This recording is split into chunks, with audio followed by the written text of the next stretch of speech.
So, here we are. We're in today, obviously, chapter 5, verses 7 to 12. Okay.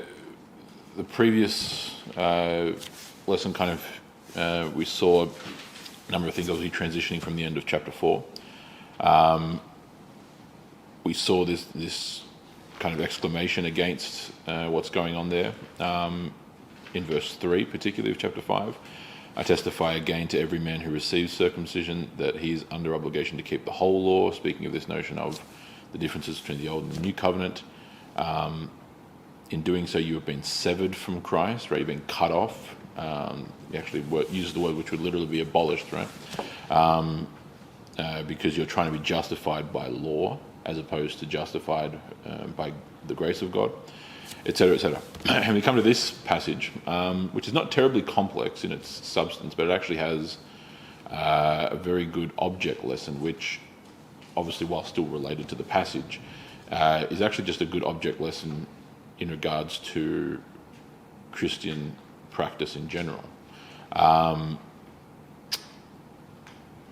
So much of the time we're actually going to be spending today is not terribly on the depth of this particular passage. There is still depth here. Obviously, we're still going to be exegeting the passage itself, but it kind of bridges what he's been saying into a kind of, and I'm using this in the positive sense here, a diatribe that he goes into in the next couple of verses, from kind of verse 13 onward. And there are things that are related to the sentences prior. Obviously, that's natural. That build up some of the literary kind of devices he's using, especially around irony. There's a very directed point of irony, which will actually be part of our focus. But what I'm trying to explain is that we're going to be obviously looking at the substance of the passage as it relates to the book of Galatians, but then using one of the portions of it to actually make a much broader, more generic object lesson, as I said earlier. Which is valuable to learn in its own right. Okay, so it's not often that we come up against those, but it's interesting to look at if and when we do. So we're looking at verses 7 to 12. 7 to 12. A couple of verses, 5 verses. So we'll read the passage and then let's go from there. So Galatians chapter 5, verses 7 to 12. You are running well. Who hindered you from obeying the truth? This persuasion is not from him who calls you. A little leaven leavens the whole lump. I have confidence in you, in the Lord, that you will adopt no other view, but the one who is disturbing you will bear his judgment, whoever he is. But I, brothers, if I still preach circumcision, why am I still persecuted? When the stumbling block of the cross would have been then the stumbling block of the cross would have been abolished. I wish that those who are upsetting you would even mutilate themselves. Let's pray. Blessed Lord, who caused all holy scriptures to be written for our learning, grant us so to hear them, to read them, to mark them, to learn them, and to inwardly digest them, in order that we may embrace and ever hold fast to the blessed hope in Jesus Christ. Amen. All right, seemingly simple passage, and to one degree it somewhat is, but we're, as I mentioned in the introduction, a very important object lesson that comes in the last sentence, which means that we're going to be spending a good portion of our time kind of doing a bit of Bible hopping, jumping around to different passages, or really actually only verses. They're not the whole passages necessarily, but we're going to be connecting the dots on a number of different scriptural verses or sections to help us understand a good point that we can extrapolate from what he says here. Okay. Either way, let's begin in verse 7, of course. So, you were running well. Who hindered you from obeying the truth? ? Right? This is one of a very long line of rhetorical questions, obviously, that we've seen time and time again. Of course, the famous one in prior chapters, O foolish Galatians, who has bewitched you? The beginning of chapter 3, I believe it is. O foolish Galatians, who has bewitched you? Who has cast this kind of proverbial ideological spiritual spell over you, where you were solid, you were sound in what you believed, you were doing the right thing, doing the good things, and then all of a sudden you've completely changed course, right? This is another one of those rhetorical questions. In this case, he uses an analogy which he uses actually quite frequently throughout his other writings of the prototypical Greek athlete. You were running well, speaking of an Olympian running a race. Of course, ancient Greek culture was renowned for its what were known as the Pan-Hellenic Games, or Pan-Hellenic meaning all of Greece. The Olympiad cycle of the 4 years, which is where even the modern custom comes from. You would have the Corinthian Games, otherwise known as the Isthmian Games, so in Corinth, of course, where he writes to. The Delphic Games, otherwise known as the Pythian Games, are in Delphi, the famous religious site. You would have the Aegean Games, the Argolid Games, and you would then also have the, of course, famous Olympic Games down in the valley of Olympus, down in southern Greece. One every year, of course, 4 major games, and then you have the cycle. Athletics was a deep and important part of Hellenistic or Greek culture, and the athlete in their various different forms, but particularly, of course, the running races were a staple of Greek idealism of the heros, or the hero, as we now say in English. He uses this very familiar cultural image of the athlete, the one who is running a race, especially the more endurance races. This famous analogy, of course, is utilised in the book of Hebrews, chapters 11 and 12. Given that we are surrounded by so great a cloud of witnesses, let us run the race before us with endurance. Right? He uses this motif of running the race. Right? He who endures to the end shall be saved, as the New Testament says. As it says in the New Testament, right? He who endures to the end, in other words, the end of the race. He uses this motif of the athlete, the Olympic athlete, the Greek athlete in general, of running a race to completion, to the finish line, as an analogy, or as symbolic of the Christian life, right? Running the Christian life of faith, right? The religious life, which of course makes sense given the fact that ancient athletics, especially in the heartland of ancient athletics being Greece itself, was deeply and intimately and inseparably linked to religion. The various athletic games, the 4 of them, especially the most important of them, or at least the most prestigious of them, the Olympic Games, all of them were religious festivals in honour of different deities. In the case of the Olympic Games, the famous Temple of Zeus in Olympia. He was the patron of those games. The entire festival which would go for actually quite a while, to be honest with you, but building around that main fortnight. Much of the festivities were actually around religious sacrifice and worship in honour of Zeus than it was actually about running races and wrestling and other such things, and jumping and the martial events like pankration, which is a form of basically kind of mixed martial arts or wrestling, etc., etc. So these were all deeply religious events. They were completely linked. They're not like modern sports, which at least feigns itself to be an entirely secular endeavour. In this case, this link between this image of the athlete and running well, hopefully it's self-evident what's being spoken of. Right? You were running your race well, right? You were up at speed, you had good form, good technique, you were out in front, right? Who has hindered you from obeying the truth is how he finishes off this rhetorical question. It's why you get this reference to stumbling block at times. That's drawing from Old Testament analogy of a stumbling block.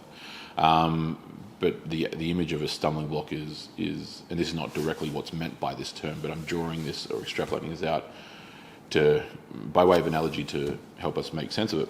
In the modern day, it's like the one who is in 110 meter hurdles and can't actually get past jumping the hurdles, or is in the long distance steeplechase and has to jump over the obstacle, the proverbial stumbling block. But of course, can't do it, and it creates a hindrance, right? Who has hindered you from obeying the truth?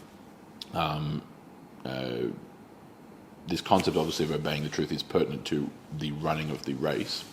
Remaining in the truth of God and living one's life in obedience and submission to truth is kind of self-evident in regards to its centrality. But contrasting the running well to now not running well by implication is his rhetorical question of who has hindered you from obeying the truth, right? We've already discussed much of this before, so there's not too much to elaborate on here. But they have abandoned the truth. Okay, they've fallen into falsehood, into lies, right? This persuasion, verse 8, is not from him who calls you, him in reference to God, okay? So you've been persuaded by sources that are not from God, that are not in obedience to God, that are not sent by God, that are not acting in accordance with God's will, that are not speaking things that are in accordance with God's word, right? This persuasion is not from him who calls you. It's why, the word obeying is a totally good translation. In fact, it's a good translation. You can also actually, in certain contexts, translate this word as to persuade. It's a bit of an extrapolation, but to persuade, right? So you could, in one sense, say in English, who has hindered you from being persuaded by the truth, if that makes sense. That's how you can also understand that in English as well. It has a bit of a semantic range, this phrase that's being used. So then when he follows up by this persuasion, he's saying in contrast, right, this persuasion, these people who have come in and kind of started whispering things to you and saying, oh, actually, this is what you should be doing, or no, this is what he really means, or, oh, Paul's really wrong. Because we've already seen this. They've been poisoning the well against Paul, right? We saw that in earlier chapters, like chapter 2. Okay, I know this was a while ago, but we saw that in chapter 2, right? They've been what is functionally slandering Paul to these to the Galatian Christians, poisoning them against him, right? So making him look bad, or attempting to make him look bad, so that they won't go to Paul, they'll come to them, right? This persuasion is not from him who calls you, okay? In other words, it's not from God, which naturally, by extension, means it's from whom? Right, yeah. If it's not from light, it's from darkness. If it's not from good, it's from evil, right?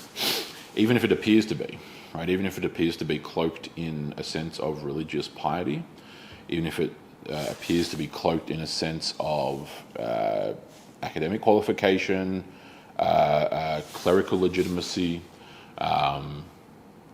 even just more basic sentiments of kindness or of compassion or of love, however we're defining that, regardless of any of those things. It either comes from God or it comes from something else that's not God. And it's a zero-sum game. It could come from a variety of different sources that are not God, but the reality is that it's either God or something that's not God. That's what I mean by zero-sum, right? It's not always obvious that Satan is the ultimate deceiver. So. Right, correct. Yes, and it doesn't have to be some grand... it doesn't have to be something deeply esoteric either. It can just be... it can just simply be... And in fact, this is usually what it is the vast majority of the time. It's just simply people twisting truth for purposes of all manner of things. Ego, bitterness, envy, spite, jealousy, even just generic misguidedness, well-intentioned misguidedness. So what really ultimately is folly, even though it seems like a strong word, it is ultimately folly. Even well-intentioned guidedness, well-intentioned misguidedness is still another source that's not God. So it doesn't really matter on this, regardless of to what degree of malevolence is. It may be almost no malevolence, or it may be every bit of malevolence. Anywhere in that spectrum doesn't really matter, because it's all in this other category that's called not God, right? So yeah, you obviously need to be able to delineate where on that spectrum it lies, right? Someone could be very well intentioned and legitimately intending in their own head to help someone, you shouldn't destroy that person because of intention, right? If their intentions are decent, right? So that you should react one way to that and deal with that problem in one way, as opposed to someone who is not actually acting with good intention, who's acting in bad faith. Even if they present themselves, obviously, as they naturally would, to try and to appear to be in good faith, but in reality they're actually malevolently, right? So there's different reactions that you have. That's why wisdom is such a central topic of the scriptures. But that's a different question entirely. That's more a byproduct. That's a second order effect. That's talking about how you react to and deal with that problem, not how you delineate between its origin. Right? That's the first question. Is it from God, or is it from something else that's not God? That's a very simple binary equation. Once you get that sorted, then you can start to work on the problem. That's what the point of this simple and rather terse sentence is, right? This persuasion is not from him who calls you, right? From, obviously speaking of as a preposition of origin, right? Source. Okay? It's not from God, the one who calls you. Okay?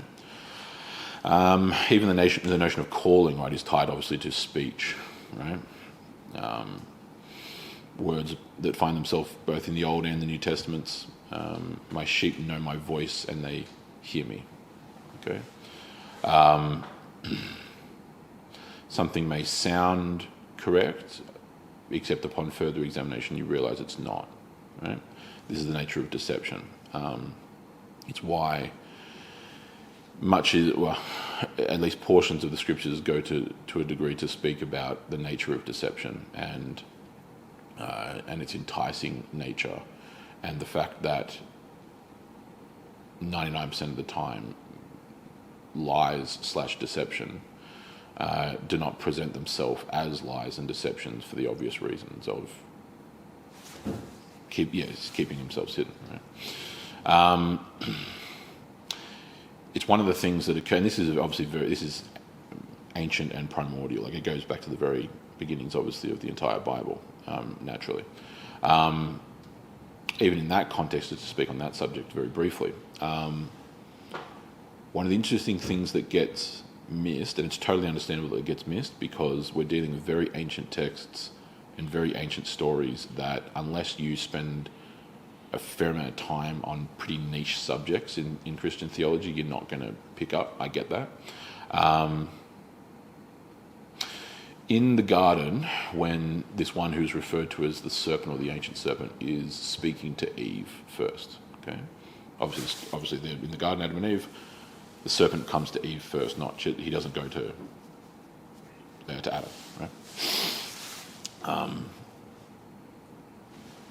What gets missed is the fact that, well, I'll phrase it this way: what gets missed, because it's there, it's just you have to read between the lines about what's not said. In fact, let's do it as an object lesson. A second object lesson.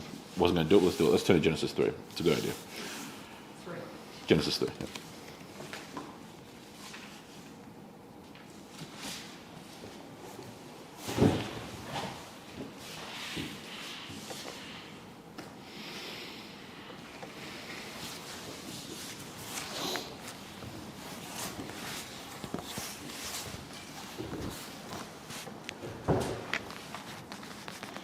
Because I could just tell you this, but I want you to actually see it with your own eyes. So we're going to read Genesis 3, right?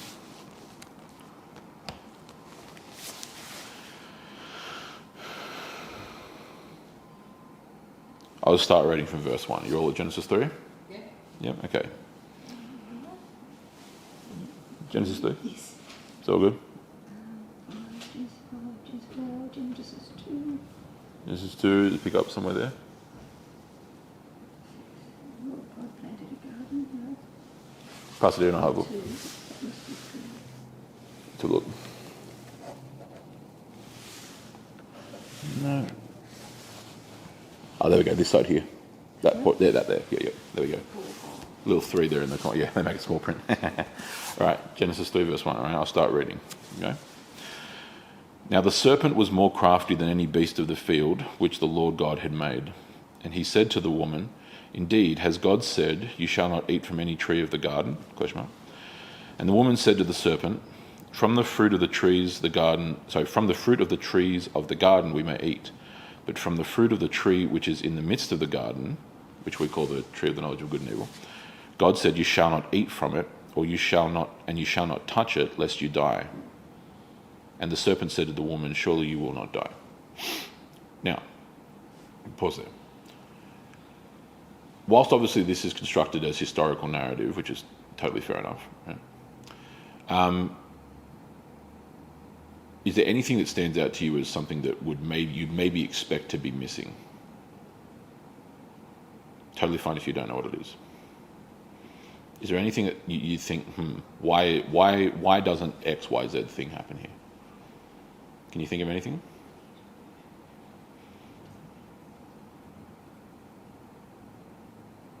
Well, it definitely doesn't say an apple tree, because I fell for that in a trivia thing once. We That's had the what answer with an apple tree. That was what I was thinking, but because we're so simple. I suppose, yeah, sure. There were no mention about it. It was a tree of The apple tree is With the guy running the trivia thing. the apple tree is a A Hollywood thing. a Hollywood custom, which is fine. It doesn't necessarily.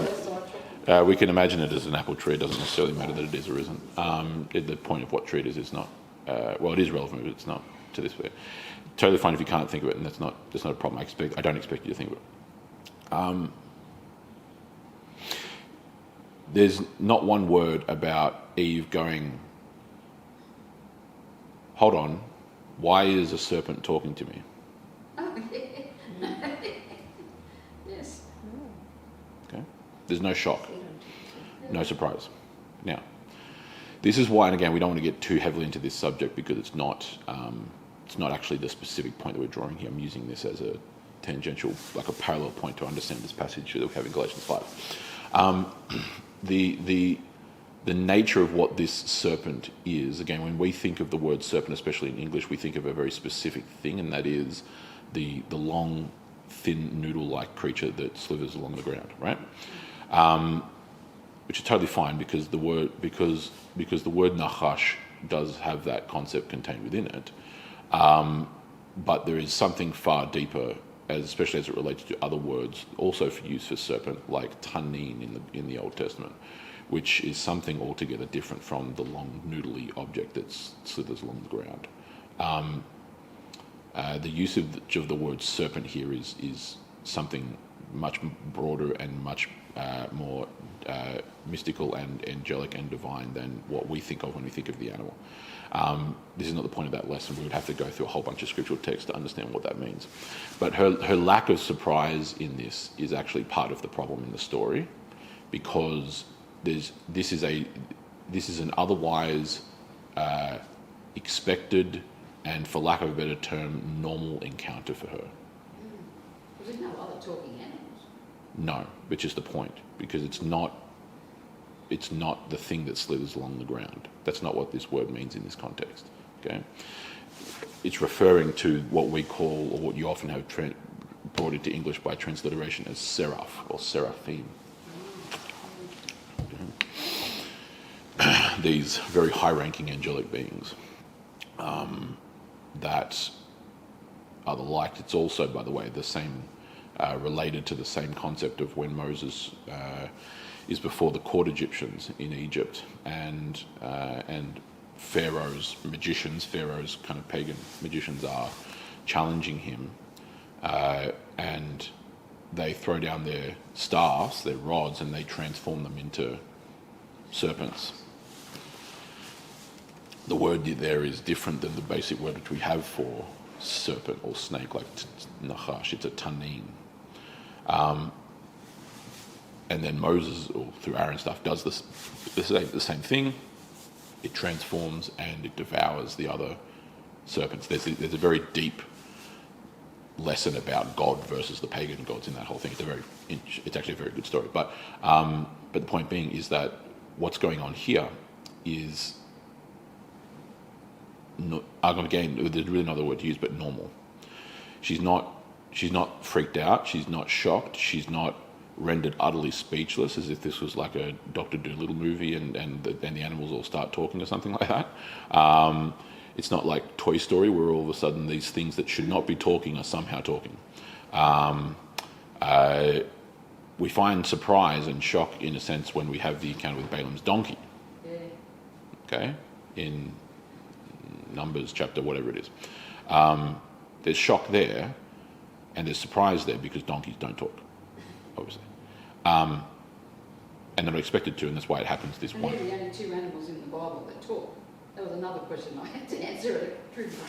Right. Which are the two animals that talk in the Bible? Well, theoretically, technically speaking, the answer is only one because this is not an animal. But that's not the point. The point being is that the reason why this even works, because this is a big part of it too, that if you don't understand this subject, you kind of miss part of the point.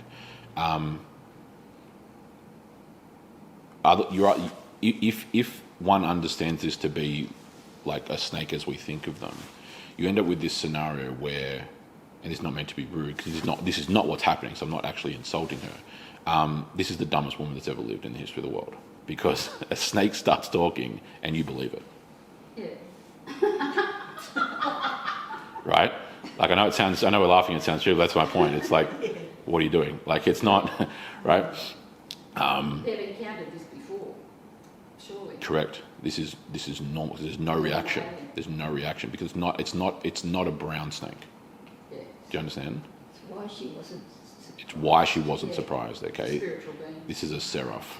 Sarah. This is why this language of serpent and snake gets used. It's So it's not animal at all. no, it's not. It's only until the book of Revelation that we actually get that revealed that this is the one that we call Satan, the Satan, the deceiver, the accuser, right? Who in chapter 12 of Revelation is referred to as that ancient serpent. Right?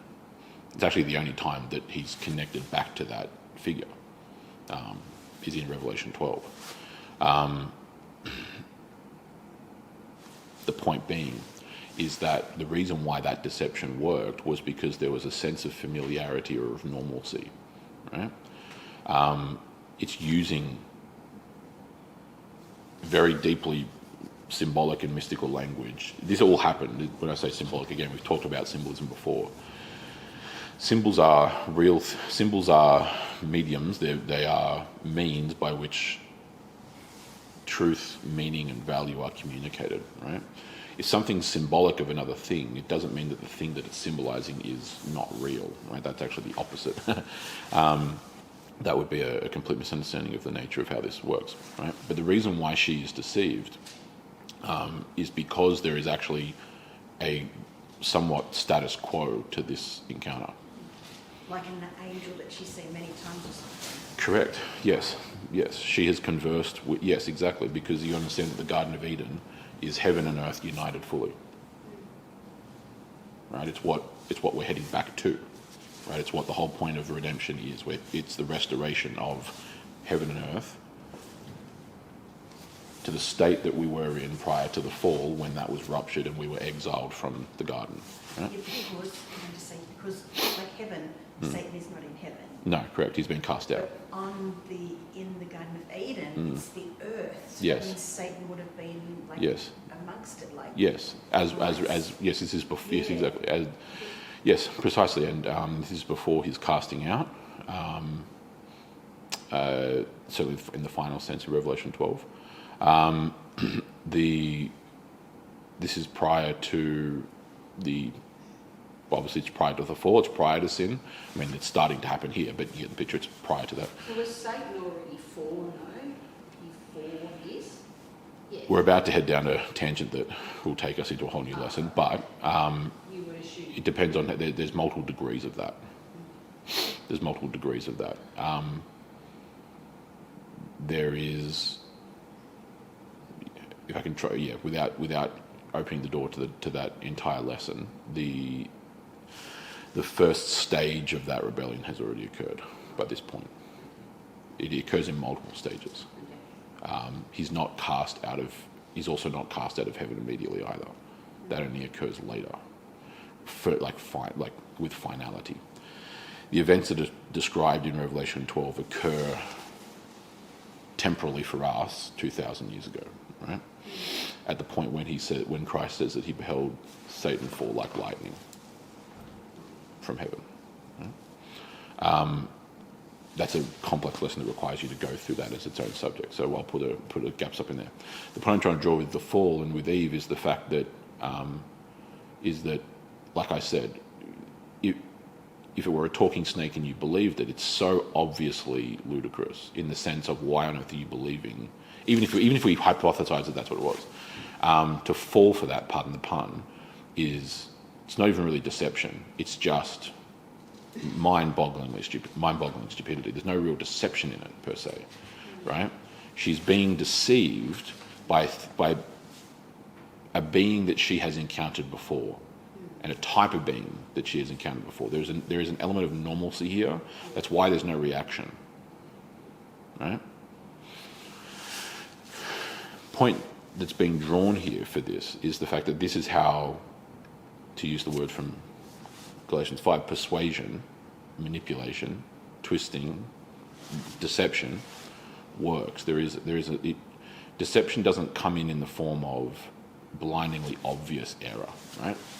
That's why, the conversion rate from Christianity to Islam, for example, is few and far between, right? It's 5 people and a stray dog, right? Because to go from Christianity to Islam is such an obvious demarcation that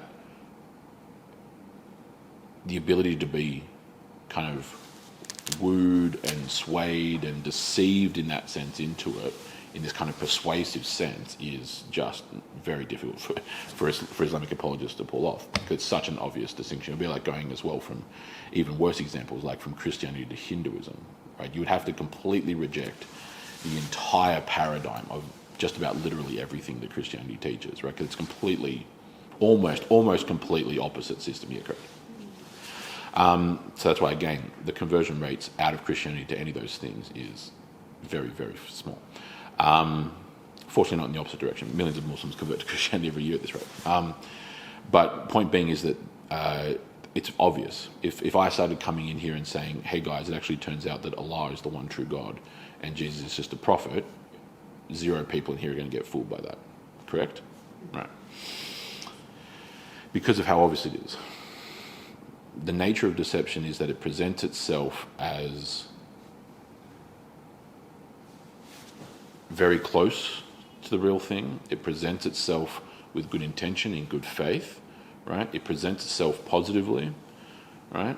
Until you get lulled and deceived and taken down the proverbial garden path. And then by that point that you kind of look up and look backwards, you realize how far you've actually moved, right? And all the while thinking that you're heading down the right path. And it turns out you're heading down the wrong path. She doesn't question the serpent, so what proof have you got? So she obviously wanted to believe it. Yeah. Because she didn't have the Yes, there was exactly Father's Spirit in her. She was open to sin. Yeah, So open how to it is. yeah, in a sense, yeah. There is a sense of that, and in fairness, again, this is where there's a balance with regards to Eve. The serpent is preying, P-R-E-Y, upon the differences that exist between men and women. Right? There's a reason why he doesn't go to Adam. 2 reasons. One being that Adam is the one who was directly told by God these things. So there is that. Adam then tells Eve the commands. Right? So Eve doesn't actually receive, which doesn't give an excuse. It's just I'm just explaining kind of the line of gear, correct? Right? God commands Adam, obviously because he was the first. She wasn't even created at that point, and then he instructs her. Right? So there's a degree of kind of transmission there, and at the same time, the nature that exists in difference between men and women, especially in regards to emotion, in regards to other such things, doesn't necessarily make her more vulnerable, though maybe in one sense it does in this context. But the kind of reaction that Adam should have conducted would be to pull out a sword and chop off the serpent's head. That's essentially what should have happened. Well, actually, I'm not really speaking probably speaking literally. But what he's doing here is he's going after the woman. He's preying upon agreeability, upon compassion, upon likability, which in the right context is actually a blessing that women have, unless it gets turned for the wrong direction, just like the same thing with men, of men's disagreeableness, men's sternness, strength, aggression, those kinds of things, which in their own context are good things, can also be twisted for evil, right? In this case, it's a twisting of those things for evil in the case of the feminine side. And so, yeah, the nature of deception. That's why I wanted to point that out, usually because I'm yet to meet someone who has ever had that pointed out to them, which is totally fine. I get why, because it's not explicitly said, but that's the whole point. It's what's not being said. Yeah, you've got to kind of see what is and is not being said as well. And the serpent had to get her on her own. Correct, exactly. Yeah, they don't have the strength of the married couple. No. Yeah, he isolates her. Right, exactly. Yeah, correct. And so, yeah, it's Machiavellian, but it works, unfortunately. So in our case here, let's move back to Galatians 5. Picking up in verse 9 of Galatians 5, here's what we read. A little, again, short verse, which we'll stop on as well. A little leaven leavens the whole lump. Referring to a lump of bread, right? So obviously leaven used in raising bread. A little leaven leavens the whole lump, right? And it's again, especially in ancient times when people made their own bread, or not even ancient times, throughout most of human history, when people make their own bread and make their own food, you only need a tiny little bit of leaven, and it will then move through the whole portion of the whole lump, right? Leaven is an interesting, has an interesting kind of symbolic value in ancient writings, including in the scriptures. Majority of the time it represents sin. It doesn't exclusively represent sin. There are actually some instances where it represents life, because of the notion of growing, like the bread raising, right? Are they talking yeast? Yes, yeah, basically, yes, correct, yeah.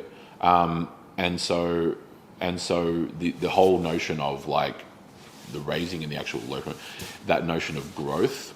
And so it does actually have a symbolic connection in the scripture to resurrection and to life. So it's why, for example, take Holy Communion, take the bread that's used. There are different customs that have existed throughout Christianity, especially in the East and the West. The custom in the West has typically been unleavened bread. Okay, that's been the case for quite a while now, over 1,500 years. Using the motif of leaven representing sin, right, and its corrupting ability, right, to spread through the whole body, right, as it were. The symbolic connection that exists between it and sin, the unleavened bread that was utilized in the temple, for example, etc., etc. The unleavened bread which would have been used at the Last Supper. So Christ's body being free from sin, so the bread free from leaven, right? This is my body. That's the kind of symbolic connection, the value that Western Christendom has used. The East actually goes the opposite direction. They pick up on the motif of leaven representing newness of life and resurrection, so they use leavened bread. Neither is necessarily wrong or right, they're just different customs. I will say that leavened bread tastes better, certainly. I'm not typically particularly partial to unleavened bread, but that is the custom in the West. And they both have their value, right? So obviously the custom in the East of using leavened bread, representing the resurrected body of Christ, right? The unleavened symbolism is of Christ's perfection, right? This is the whole. Well, actually, one of the primary, also not even one of. It's really the primary reason for the virgin birth. Okay. The scriptures indirectly explain that sin. Well, actually, not indirectly. That would not be true. The scriptures actually directly explain that the curse of original sin is passed paternally. Okay. It's why there's such a heavy discourse in the book of Romans, comparing the first Adam to the last Adam, right? So the first Adam to the kind of last Adam, or the last man, Christ, so the ultimate man, in other words. It's why it speaks of Adam being responsible, etc., etc. Okay, that curse of a sinful nature of our will. In other words, that's what we mean by nature. Our will, the human will, being in bondage to sin. Right. We obviously have a capacity for agency. We think all the time. We're all sitting here thinking right now. It's different in our case, having been redeemed. Right. So we've been freed from the curse of original sin. Right. The curse itself is bondage. That's why this language of slavery is so often used, right? Bondage, right? It's an enslavement of the will to wickedness or to evil. It doesn't mean that no one ever does a nice thing. That's not what's meant by this at all. What's meant, though, is that the will is oriented toward evil, not good. It's oriented away from God, not toward God. It is ultimately chained to decline, decay, corruption, wickedness, evil, darkness, etc., not the opposite of those things. And that without redemption and without the grace of God through the Holy Spirit, we remain in those chains. Right? Hence why the converse is always language about freedom, redemption. So in other words, redeeming, literally paying a price, right? Purchasing someone out of slavery, right? It's all picking up on this ancient kind of analogy. This is how this all works. So in this case, a little leaven leavens the whole lump. In this case, he's picking up on the leaven's symbolic connection to sin, right? A little bit of corruption, a little bit of evil, a little bit of lies will spread to the whole, like the rest of the whole, right? In this case here, and we've already actually seen a bit of this already in chapter 2, but the heretics here in Galatia didn't just kind of walk in as one large group one day and open the doors and walk up the front and snatch the microphone out of the pastor's hand and start spouting all of their Judaizing heresy. Like, no, they find one individual in the congregation who they think maybe will listen to them, and then they start chat. And they find another one and chat.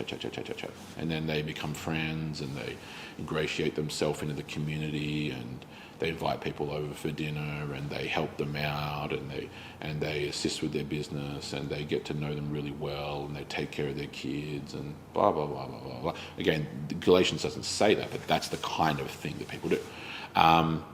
And they become well known and they become well liked and they ingratiate themselves in the life of that organisation or that community, whatever it is. The barriers that people naturally and rightfully have, especially instinctually, to people outside of your organisational group, get lowered, right? The proverbial gates of your city open and you welcome them in, right? And you sit down and dine with them together, as they were doing in Galatians 2, in chapter 2 here, right? This is already the problem's already long developed by the time he recounts this story in Galatians 2, but my point is just that. And these people start twisting and manipulating things from the inside. Like, this is not an external job.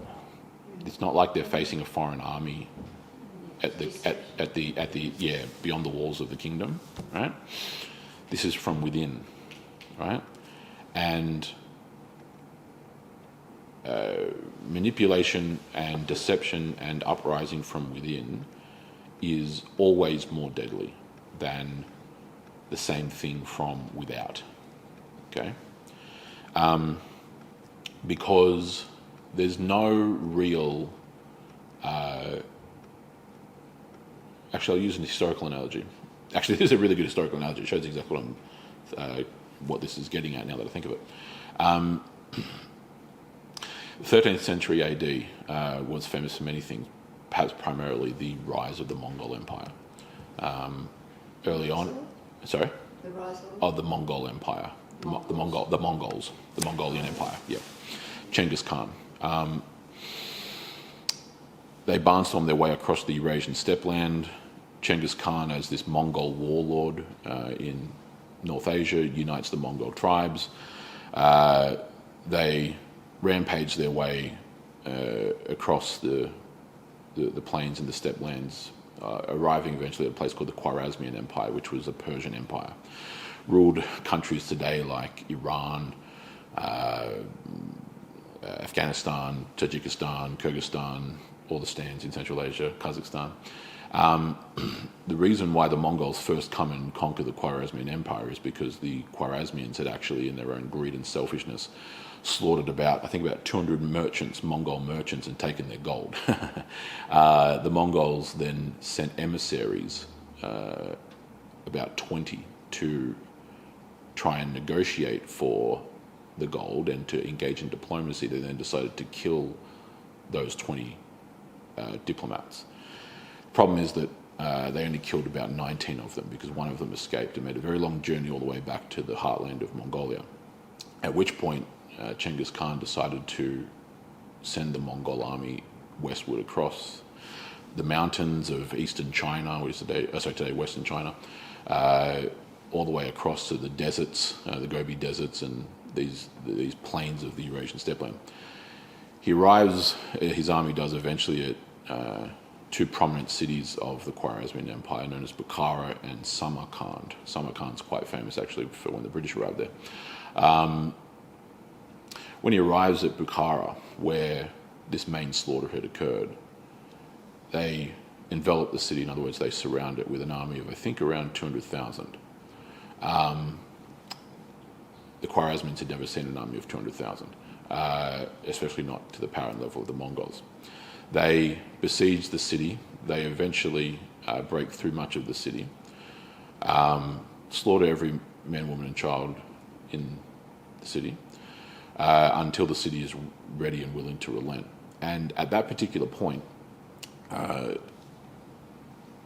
believe it was Urgadai Khan who was the general of that particular mission, so one of Genghis Khan's trusted generals, says to the ruler of Bukhara, surrender, you and your court, your noblemen, right, your generals, surrender. Anyone who surrenders, we will spare. They eventually decide to, we'll take the city, we'll kill everyone else, but we'll spare you. Right? They then decide to surrender upon this quote-unquote promise. They then lay down their arms, they come outside the city, they sacrifice the rest of the city's population to save themselves. When they arrive out, they are welcomed and greeted by the Mongols. They're given food and drink. Obviously, it's been a long siege and a brutal siege.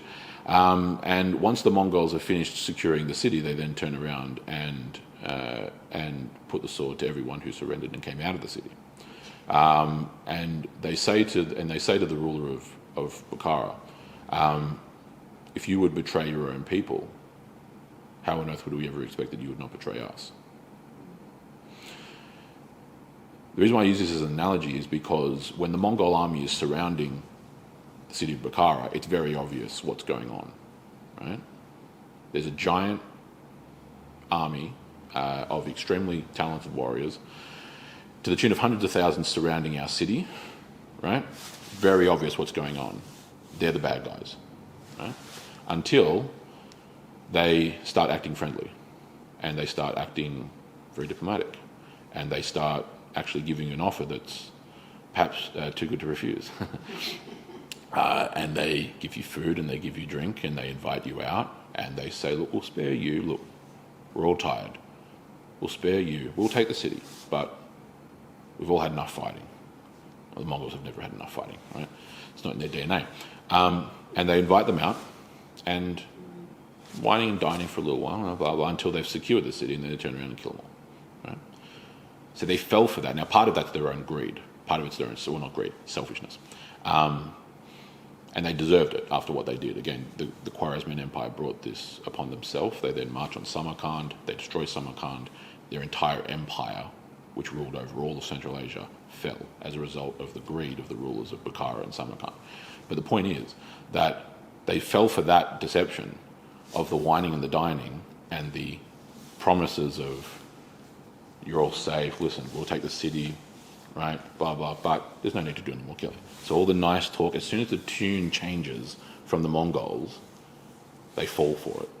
They didn't fall for it when you had an army of 250,000 people surrounding the city. That's really obvious, right? And war drums are raging, and horns and shouts and war cries, right? As these terrifying horse lords from Mongolia have come to absolutely wipe off the face of the earth. They didn't fall for that. They fell for the smooth talk. Do you see what I'm saying? This is the kind of idea that's being communicated in something as in what is a very classic ancient Near Eastern idiom of a little leaven leavens the whole lump, right? The way that it spreads from within, because obviously it's in the bread, do you know what I mean? It's in the lump. A little bit of it. It only requires a little bit of it, but it grows and grows and grows and grows and grows. It's like a cancer, right? A cell and a single cell, right, or a couple of cells, they become cancerous, start mutating, and then spread. It might be contained within a certain portion of the lung for a little while until it spreads to bone marrow, and it spreads to the spine, it spreads elsewhere, right? This is what's meant, and it's always from within. And unless you cut it out, unless you get rid of that little bit of leaven at the very beginning, it will run its course. Correct. Yes, exactly. Yes, right. There's nothing wrong with that because that's how it's meant to work, right? But that's why it's so obviously a symbol of sin, right? I often say it is also a symbol of like resurrection in a different context. Symbol, it can be different, has different symbolic value. In this context, it's the symbolism of sin, right? It's a little bit, right, of evil, of lies, of whatever, that actually ends up growing and filling out the whole thing. Right? That's what he's saying in verse 9. So, verse 10. I have confidence in you, in the Lord, that you will adopt no other view. Right? So despite these rhetorical questions, despite his grave disappointment, despite all these things which have been expressed over and over again through this, he still comes around to verse 10. Right? I have confidence in you, that in the Lord you will adopt no other view. Right? I have confidence in the Lord, that you, in the Lord, in other words, you actually obeying God, obeying the Lord, that's what's meant by in the Lord, that you will adopt no other view, in other words, than the truth, right? So he still holds hope and confidence, which is an important point based on what we're going to see by the time we get to verse 12, okay? Because the thing, again, this is also kind of what's not being said. You may recall at the very beginning of this letter, one of the notable things we pointed out was that it doesn't have the customary salutation, in other words, like salutate, like to salute, to greet, right? Normally Paul, as well as the other apostles, but in this case Paul, we're talking about, normally the Apostle Paul spends the introduction of any letter, grace and peace to you from our Lord Jesus Christ, he gives basic regard, because again, you remember, these are letters being written from a person to people, right? He spends talking about how much time he prays for them and all the work, and talks about past events, and remember fondly our time together in blah blah blah. None of that in Galatians, right? Introduction, boom, boom, and then just jumps right in. He's not here to give salutations, right? He's angry with them, rightfully so, as to what's going on, and it's kind of the it's a bit of a joke among young people, but it's kind of the way in which people, especially in the corporate world, write emails these days, which are the modern form of letters, obviously. The kind of pleasantries that you normally express in emails, especially in terms of greeting, dear blah blah blah, thank you for your email, just following up into the kind of pleasantries you normally engage in emails. The kind of, especially in corporate sectors and in the corporate world, of people constantly emailing, and especially emailing, having to respond to an email, having to email someone that has completely screwed up a project or something. The kind of proverbial joke of people in that world is writing an email saying, dear blah blah blah, I hope this email finds you before I do. Right? Because you normally say, I hope this email finds you well, right? Or in other words, I hope this letter finds you well, like people normally write, I hope this email finds you before I do. That's basically the attitude of Paul on this letter to the Galatians, right? But there's still hope that he's expressing in verse 10, right? He has confidence. We've talked before about the word confidence, right? From the Latin confide, right? Con, meaning with, fide, faith, right? With faith. He has confidence, he has faith in you, in the Lord, right? That you will adopt no other view. I have confidence that you will come to see the light on this really deep problem, right? There's an existential problem to your church, or churches, right? Because it's a region of Galatia, right? But the one who is disturbing you, in other words, disrupting, that's what it means by disturbing, right? To disturb the peace, to disturb the kind of status quo of the church, I mean status quo in a positive sense here, right? To disturb the good practice, to disturb the rightful worship, to disturb the biblical customs and practices, right? That's what he means by disturbing here, disrupting, changing. But the one who is disturbing you will bear his judgment, whoever he is, right? Whoever started this problem, as well as all those who are siding with them, because it's a group by this point now, because there's a group of Judaizers, that's why it's plural, right? They will face God's judgment, okay? Right? Which also, again here, you need to read verse 9 and verse 10. You need to read the whole of verse 10 together, both sentences, right? I have confidence in you in the Lord that you will adopt no other view, but the one who is disturbing you will bear his judgment, whoever he is. Meaning that if you adopt another view, what will happen? You will face judgment as well, right? He's telling them in a roundabout way, if you don't adopt, or if you adopt another view other than the biblical one, you will face judgment as well, right? It's kind of like how a good way is in a team environment for a leader of a particular team of whatever different kind. If someone has completely screwed up, especially if it's multiple people and one has screwed up, or one began the problem, it's usually actually better to chastise someone else on the team who you know can take it, so that the person who's actually really probably ultimately responsible for the problem can watch the way that you actually chastise that person, and they're not getting it directly, so they don't get defensive because they're kind of out of the line of fire, but they see the way that you come down on that teammate who you know can take it, and they go, oh, lucky that's not directed at me. But it helps them, but they know, oh boy, that's what'll happen if. Do you know what I mean? And you don't even have to directly address them, right? That works in certain circumstances. That's what he's doing here. So he doesn't say to them, if you don't fix this right quick, the judgment of God will come down upon you. And he says, I have full confidence that you won't adopt any other view, but God help he who does. Right, so he's not actually directly pointing the gun at them, but he is firing a shot at someone else, and they will watch the gunshot, and they will realise that that's what happens. Go. Do you know what I'm saying? So it's very clever. It's good. It's good leadership. Yes, correct. For anyone who knows leadership, it's a valuable technique.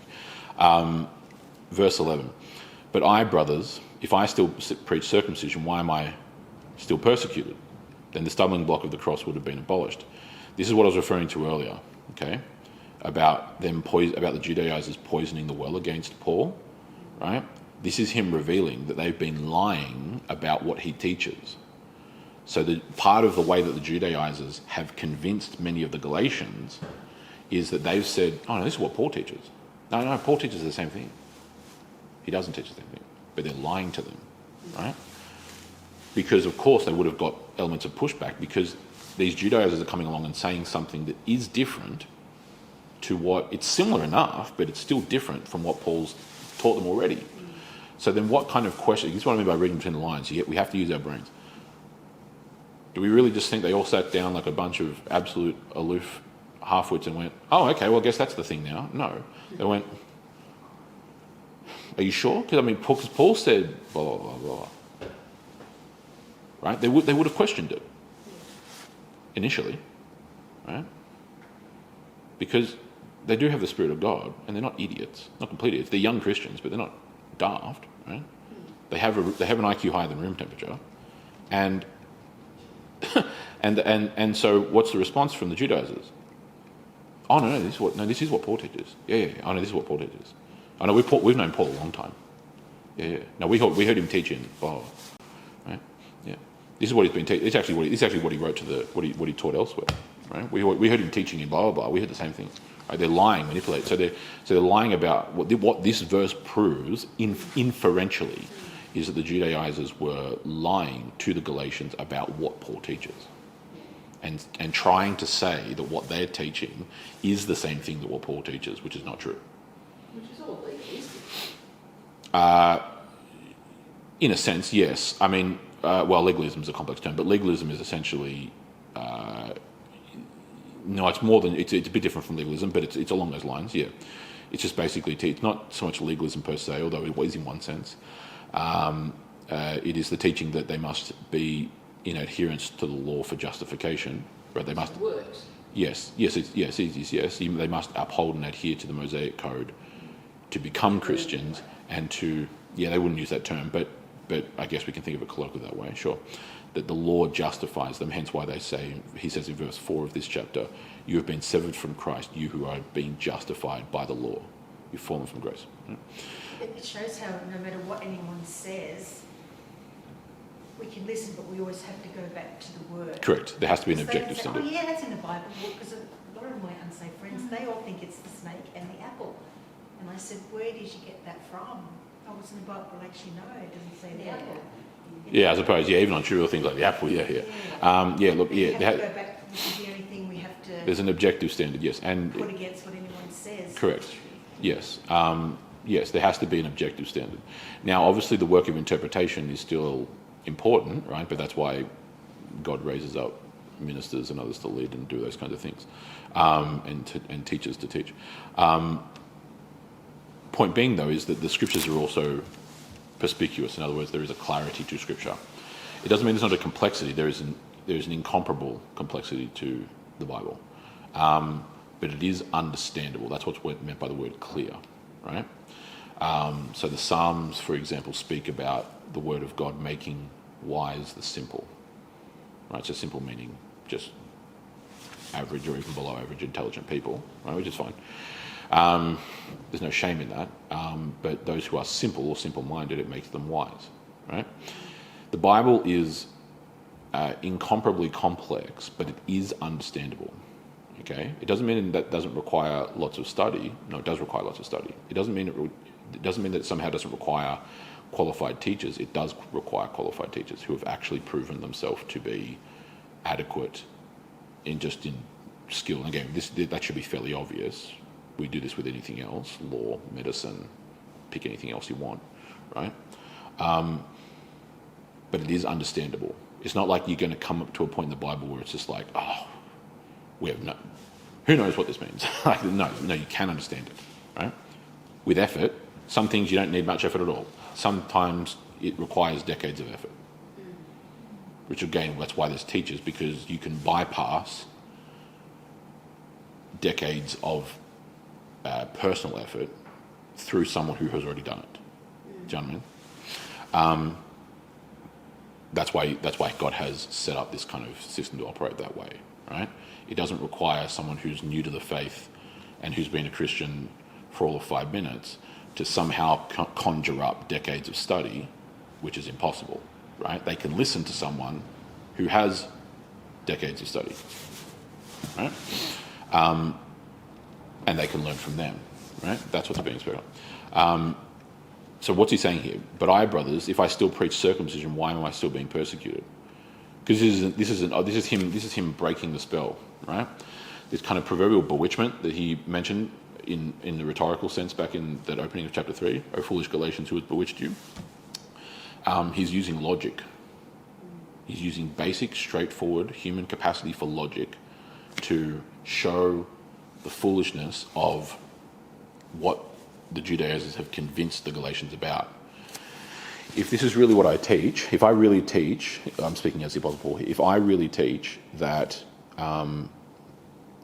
that you need to get circumcised, you need to undergo ritual purification, you need to uphold these various elements, customary or ritual elements of the Mosaic Code, blah, blah, blah, for salvation, then why am I still being persecuted by the Jews who teach the exact same thing?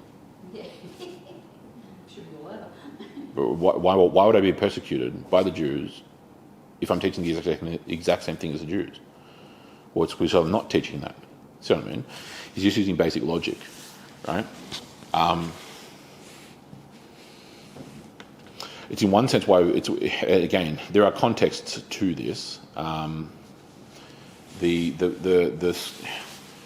There is nothing inherently wrong about being well spoken of by people, because in one sense we actually should be, right?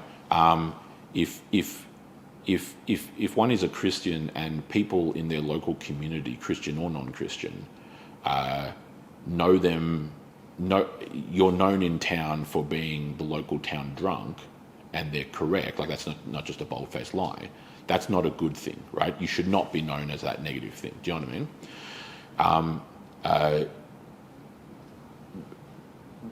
Because at the end of the day, when we pass away, the words we hope to hear are "well done, good and faithful servant." Well done. In other words, an affirmation, speaking well of you, right?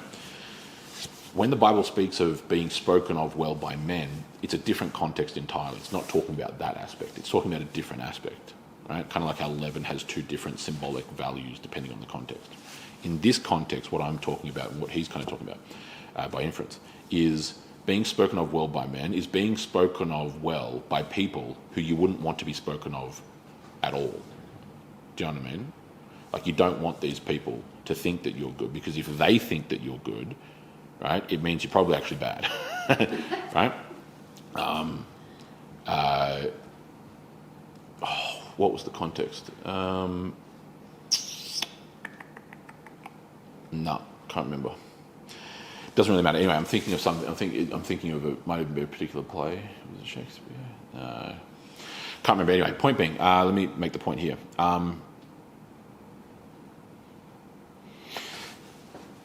There is a theatrical scene which I can't remember the exact genesis or origin of at this particular time. Anyway, a man gets up and it's in a crowd environment, it's like a public square, and he gets up and this town is just immoral and degenerate. He tells them like about this particular thing they've been doing wrong, and they all start booing him, right? Because of course the crowd doesn't want to be told that they're wrong, blah blah. He turns around and says to them that your boos mean nothing to me. I've seen what you people cheer for. Right? The kind of things you cheer on, these kind of wicked, immoral things that you people lavish in, right? Greed and envy, lust, everything. So you're booing the fact that you're booing of me when I tell you the truth means nothing to me, because I've seen what you cheer for, the kind of evil things that you people cheer on, right? Which is exactly what it's like in many instances with regards to evangelism or with Christian truth in general, right? The boos of non-Christians should mean nothing, because when it comes around to Mardi Gras, I've seen what you people cheer on, right? And it's cheering on genital mutilation, abortion, chemical castration of children, sexualization of minors, blah, blah, blah, blah, blah, right? I've seen what you people cheer for, right? So your boos, as if you have some moral standing, mean nothing, right? This is kind of what it's like. He's saying, well, if I'm just in the case of, this is a matter of truth here. If I'm still teaching that you should be under the Mosaic Code, then why are the people who are teaching that very same thing, the Jews, persecuting me? They wouldn't be. I'd be their greatest hero, but I'm not. I'm their greatest enemy. See what I mean? So he's using logic, right? Because he says, that's why he says, then the stumbling block of the cross would have been abolished, right? Because I wouldn't be doing this. I wouldn't be teaching. I would not be in service to Jesus of Nazareth who died on the cross. I'd just be on their team. Right? It makes no sense, right? So he's dispelling that lie, okay? And then we finally come up to verse 12, right, which we're about to start with our Bible hopping. I wish that those who are upsetting you, right, he's using upsetting in the sense of, again, when we think of the word upsetting in English, we think of like sadness, which I guess maybe somewhat relates. Upsetting he means in the like circumstantially, right? Kind of like he used the word disturbing earlier. Those who is disturbing you, verse 10. So those who are upsetting you, in other words, those who are disrupting you in the truth, right? I wish that those who are upsetting you would even mutilate themselves. Now, we first need to understand what on earth he's even saying before we can start to understand why he's saying it. So we're going to start to understand what he's saying and then why he's saying it. How does verse 12 end in your versions? Just so I understand what I'm working with. Vicky? Emasculate themselves. Totally good, yep. End of verse 12, what is yours? Yes, I wish they would go the whole way and emasculate themselves. Yep, same thing, yep. I would they were even cut off, which trouble you. Yep, cut off, yep, all that's totally fine, yep. All of those are encapsulating either directly or indirectly what's being said. So here's, again, we're starting with what, and then we'll move on to the why. Epokopsontai, to cut off, to emasculate. Emasculate gives you a bit more obvious imagery, is what he's talking about. This word is, especially in its root form, akoptopos, I believe it would be, is used a couple of times to cut off. So someone being cut off from the tribe, someone being cut off from a people group, right? So cut off, in other words, cut away. It has this basic root of to cut off. In this case, he's using it in a specific contextual sense. I wish that even those who were upsetting you, right, who were the Judaizers, would even emasculate themselves or go the whole way and cut off themselves. What he's using this is he's picking up on language he's already used back up in verse 4, right? If you look at verse 4 of this chapter 5, you have been severed from Christ. Okay. Later on, he also continues to use this to use similar language in regards to this notion of cutting off, etc. He's picking up on obviously on the manner or the one of those focal points which they were demanding, which was circumcision, and using it in an ironic sense to make a very blunt point. And he's doing it in a very specific way that also actually is a bit of a pun, to be honest with you, especially in that sense of irony which I just mentioned. These people who are coming into the churches of Galatia and who have been spreading lies and who have been twisting and distorting and deceiving you, they demand that you get circumcised just like they are. I wish that they would go the whole way and castrate themselves. Harsh, right? I wish they would mutilate them. So to cut off is actually the kind of full strength version of that particular word. To mutilate themselves. I wish they would botch that job, kind of quote unquote, so to speak. Now again, part of this requires us to be adults and understand what's being spoken of. Obviously there is two things. One, the way that circumcision was done throughout history, especially thousands of years ago, is actually quite different than the way it gets done today. Much less actually required in terms of how circumcision was historically practiced. And the Israelites are not the only ones who have ever practiced circumcision. Certain different cultures have done circumcision. But the ancient custom was far less involved, right? Far less skin involved, certainly. And it was a fairly simple thing in terms of what was done. The point here is that obviously to screw that job up can have serious ramifications, obviously,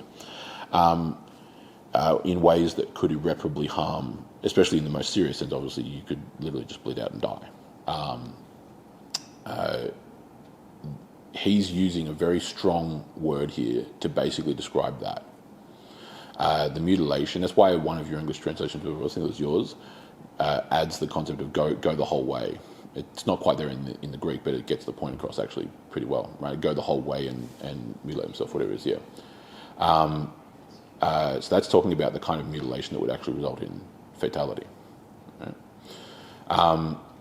What he is doing here is using irony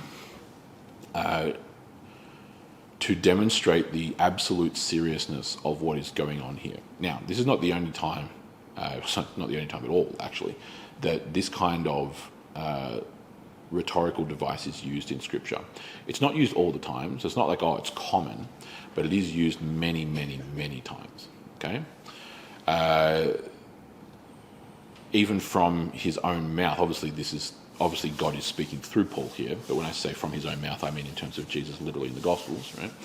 From his own mouth, Christ uses a very similar type of speech, just in a different context. When he says, and I would need to go and get chapter and verse, but you'll know the story hopefully. when he says that it would be better that one tie a millstone around their neck and cast themselves into the sea than deceive one of these little ones, speaking of children, right? Well, that's called killing yourself, right? Okay, that's not... So that's God saying it'd be better... Yeah, suicide, yeah, correct. Yeah, that's God saying it would be better if you died, right? And if you removed yourself from this world than it would be to deceive children, right? It's why when people chirp up on me about at times, as they do about when I speak about this, about the sexualization of children and about transgender propaganda being pushed toward children, right? And you want to start chemically castrating 16, 15, 14, 13-year-old children, right? That's how serious it is, right? If Jesus Christ said it'd be better if you killed yourself than deceive these children, I think what I'm saying is fairly inbound, right? Because that's how serious this is. Isn't there another way of where God sees it worse when a man does not look after his own family? Mm-hmm. It's worse than even him denying that the Lord exists. Exactly, yeah. The Apostle Paul says that to the Corinthians. He says, he who does not take care of his own kin, K-I-N, as in like family, his own, and obviously it means immediate family, but it's also his clan, his people, right? He who does not take care of his own people is worse than an infidel. Yeah. You're worse than the pagan, right? It's very serious, right? So that's why, well, even if I just extrapolated beyond that, we have a problem with that at the moment, to be totally honest with you. We have a big problem with that because we ship over untold countless billions of dollars to far-flung corners of the world while you still have homeless people on the streets of Sydney. And you still have all manner of issues here. And then we compound that issue by importing millions of people from the third world while our own youth can't afford a place to live, right? The what's called the order amoris, the order of love, is completely out of whack and out of priority, right? There are concentric circles of who you are required to take care of, right? It's a bit different with us, we're related, but anyone else here in the congregation, right? Your family is of a higher priority than me. Okay, there's no circumstance in which I'm a higher priority to you than your own family. None. I'm maybe the next concentric circle out as part of this congregation, right? Just like even for me as a minister, my family are closer in that concentric circle than the congregation. Right? It's where pastors sometimes come to guts. When they put too much time into the congregation and it ends up detracting from their own family, if they have a wife and children especially, right? They've got to keep that in balance, right? Their wife and their children are the first priority. Doesn't mean that the others don't matter, but there's priority, right? Just like all the Christians who are living over in Perth right now, God bless their hearts, they're not a priority to me at all because they are in some tangential sense. They're priority over Christians in New Zealand because I'm not a Kiwi, I'm an Australian, right? But you see how there's these multiple degrees. But point being is, yes, that kind of strength of language. He who does not take care of his own, of his people, at its various layers, is worse than an infidel, right? There's all kinds of this strong language used. Now, this is actually where the object lesson becomes really, really important. This is what I was mentioning about this object lesson. This is actually the main object lesson we want to look at. This is very strong rhetoric, very blunt rhetoric, or actually, I suppose, in an ironic sense, pardon the pun, very sharp rhetoric, that's being used here about these people, and this is an apostle speaking about other people. It's ultimately God through the Holy Spirit speaking about other people, right? It is similar in the instance to when Christ enters the temple during the week of his passion, right, the final week. He has the cleansing of the temple that occurs early on in his ministry, right? Because basically the ministry of Christ is down south, they go up north, and they come back down south, and that's the crucifixion in Jerusalem, right? He cleanses the temple early on, right? By the time he comes back 3 years later, same thing's going on but on steroids, right? Bankers and moneylenders are grifting people for finances and money. They're putting out loans. They're making Gentiles pay upmarketed for animal sacrifices. They're fleecing them, literally just making a profit off of religious stuff. So what do the Gospels say he does? Well, he fashions a cat o' nine tails, a whip, starts flipping tables and starts beating people with a whip and driving them out. We don't think of Jesus like that because we think of Jesus. Sure, yeah, I suppose, yeah. We think of Jesus, I don't know, sitting in a field picking dandelions and teaching people nice things, right? We think of the Beatitudes, right? We think of blessed are the meek, right? We think of blessed are the poor in spirit, blah, blah, blah, which is all totally true. All that's totally true. But to neglect the full scope of the Lord's character is actually to minimize and to detract him. It's to pick and choose which parts of Jesus we do and don't like. We like the nice parts, but don't like the stern parts, for lack of a better term. Okay. It's very much in line with our modern sensibilities of the kind of how heavily plagued we are with almost an enslavement to the concept of niceness, right? Of politeness, and part of this is also cultural. Britannic culture, of which Australia is, New Zealand is, Canada is, America is, right, has within its own kind of cultural DNA that semblance and that sentiment, of civility and decorum, right? That is a staple of Britannic culture, right? And that's a good thing, actually. It's a good thing internally, and it's a good thing in general, right? However, that's for a particular time and season. Because when there is strife, when there's evil, when there is conflict, when there's cruelty, barbarity, wickedness, etc., the time for civility is over. You can't keep acting civilly toward those who are lying, manipulating, coercing, abusing. That's not the time for niceness and for civility and decorum, right?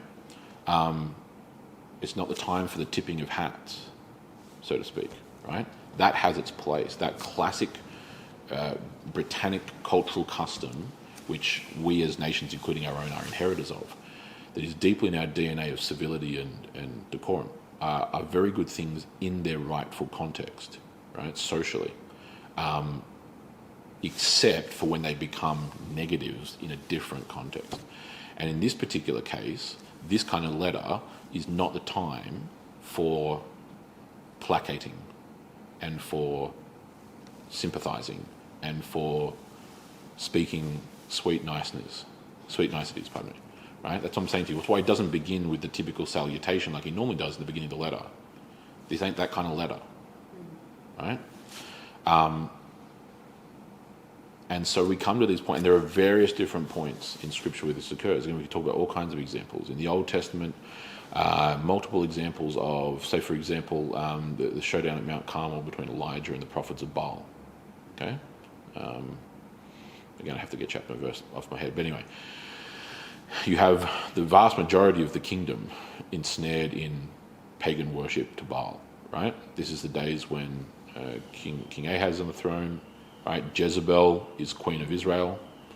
They're kind of co-regents.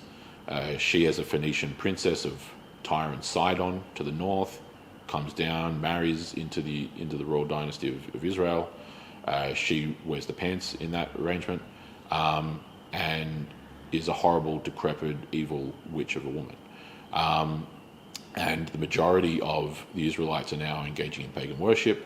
The prophets of Baal, of which there are thousands, are running the roost, right? And there's only about, I think off memory that's the story where there's only about 7,000 people that are kind of faithful and staying true to God. And they want to challenge who is the true God, and again, it's a very ancient way of doing things. And they build the altar and they do all of this, right? And the prophets of Baal, right? They set it up with Elijah at Mount Carmel, this famous showdown, and we'll build our altar. Elijah builds his altar, and whichever one calls down fire from heaven, that'll prove whose God is real, right? It's a very ancient way of doing things. Like I said, I suppose it's kind of like a jewel. But as I'm saying to you, it's kind of, but that's how the ancient world worked, right? When an army went to war against an army, it was a battle of the gods. If we win, it means that our God is bigger and better than your God. That's how the pagans thought, right? So in this particular case, obviously they do that. They start doing their rituals. They're doing their dumb rain dances. They're cutting themselves, so bloodletting, which is like a sacrificial form, right?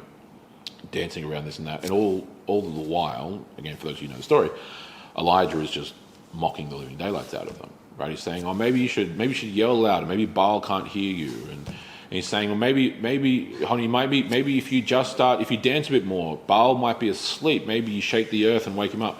Then he eventually gets to the point, he says basically what he's defected. Well, maybe if you just keep going for a little while longer, because Baal might be on the toilet. Yes. And maybe he's busy at the moment, right? So it's just absolutely taking the mickey, right? Yeah, complete mockery, pure mockery. Absolute, pure, unbridled, unabashed mockery, right? Complete mockery.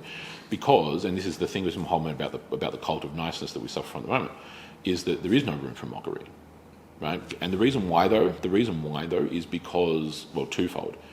One, just general cowardice, but the real more pernicious point is the fact that when niceness is when everything must be nice and civilized and polite in all these kinds of contexts, and we don't want to offend people and we don't want to tread on toes, don't want to rock the boat, when that's your modus operandi, ubiquitous, like across the board, what it does is it assumes many things, but in this case talking about Elijah, it assumes that there are things that are not worthy of mockery.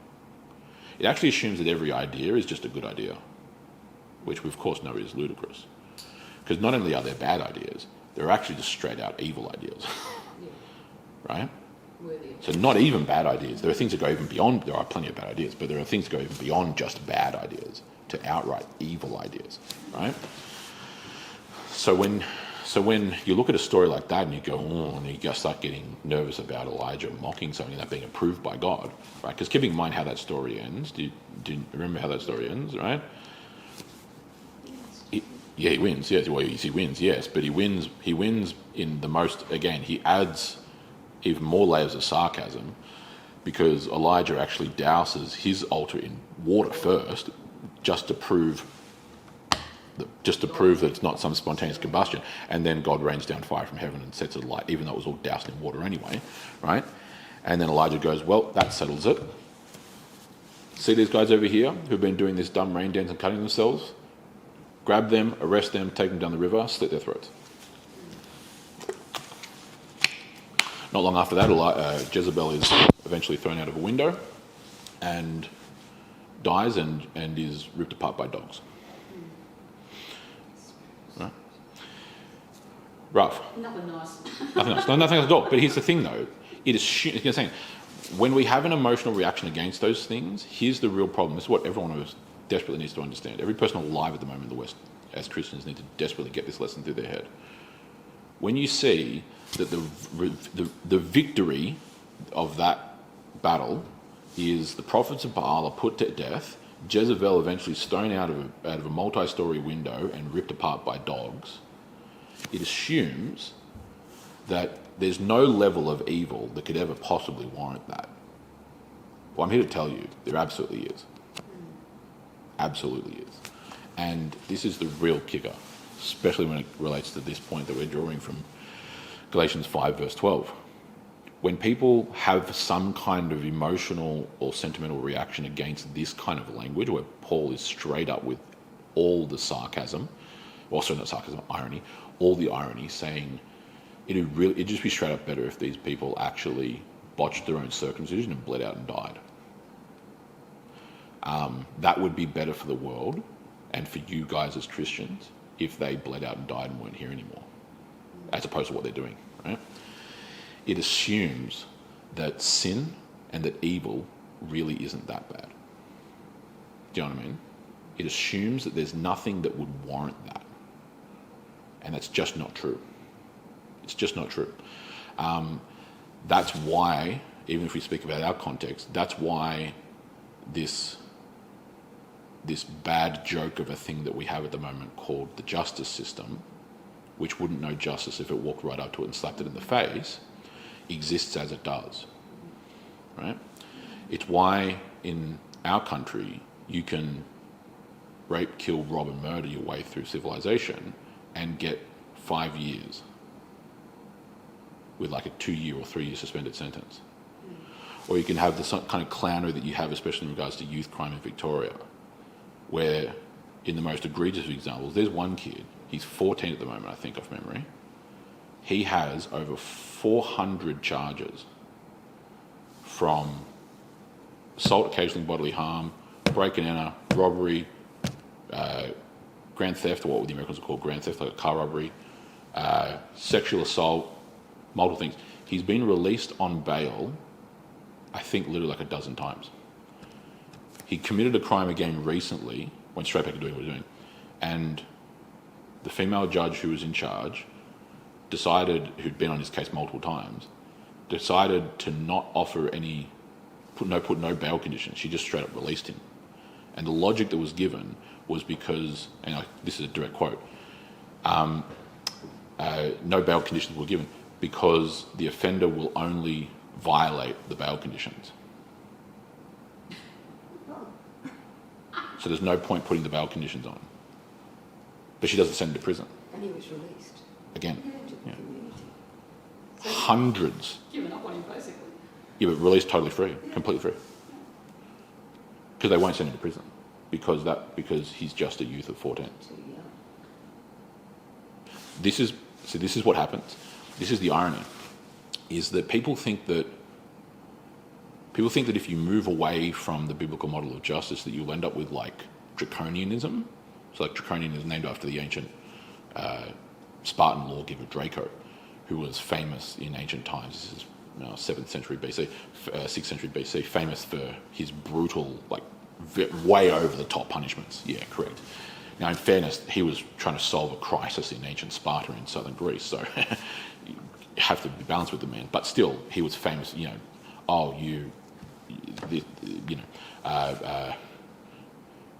stole a loaf of bread from the local market, death penalty, right?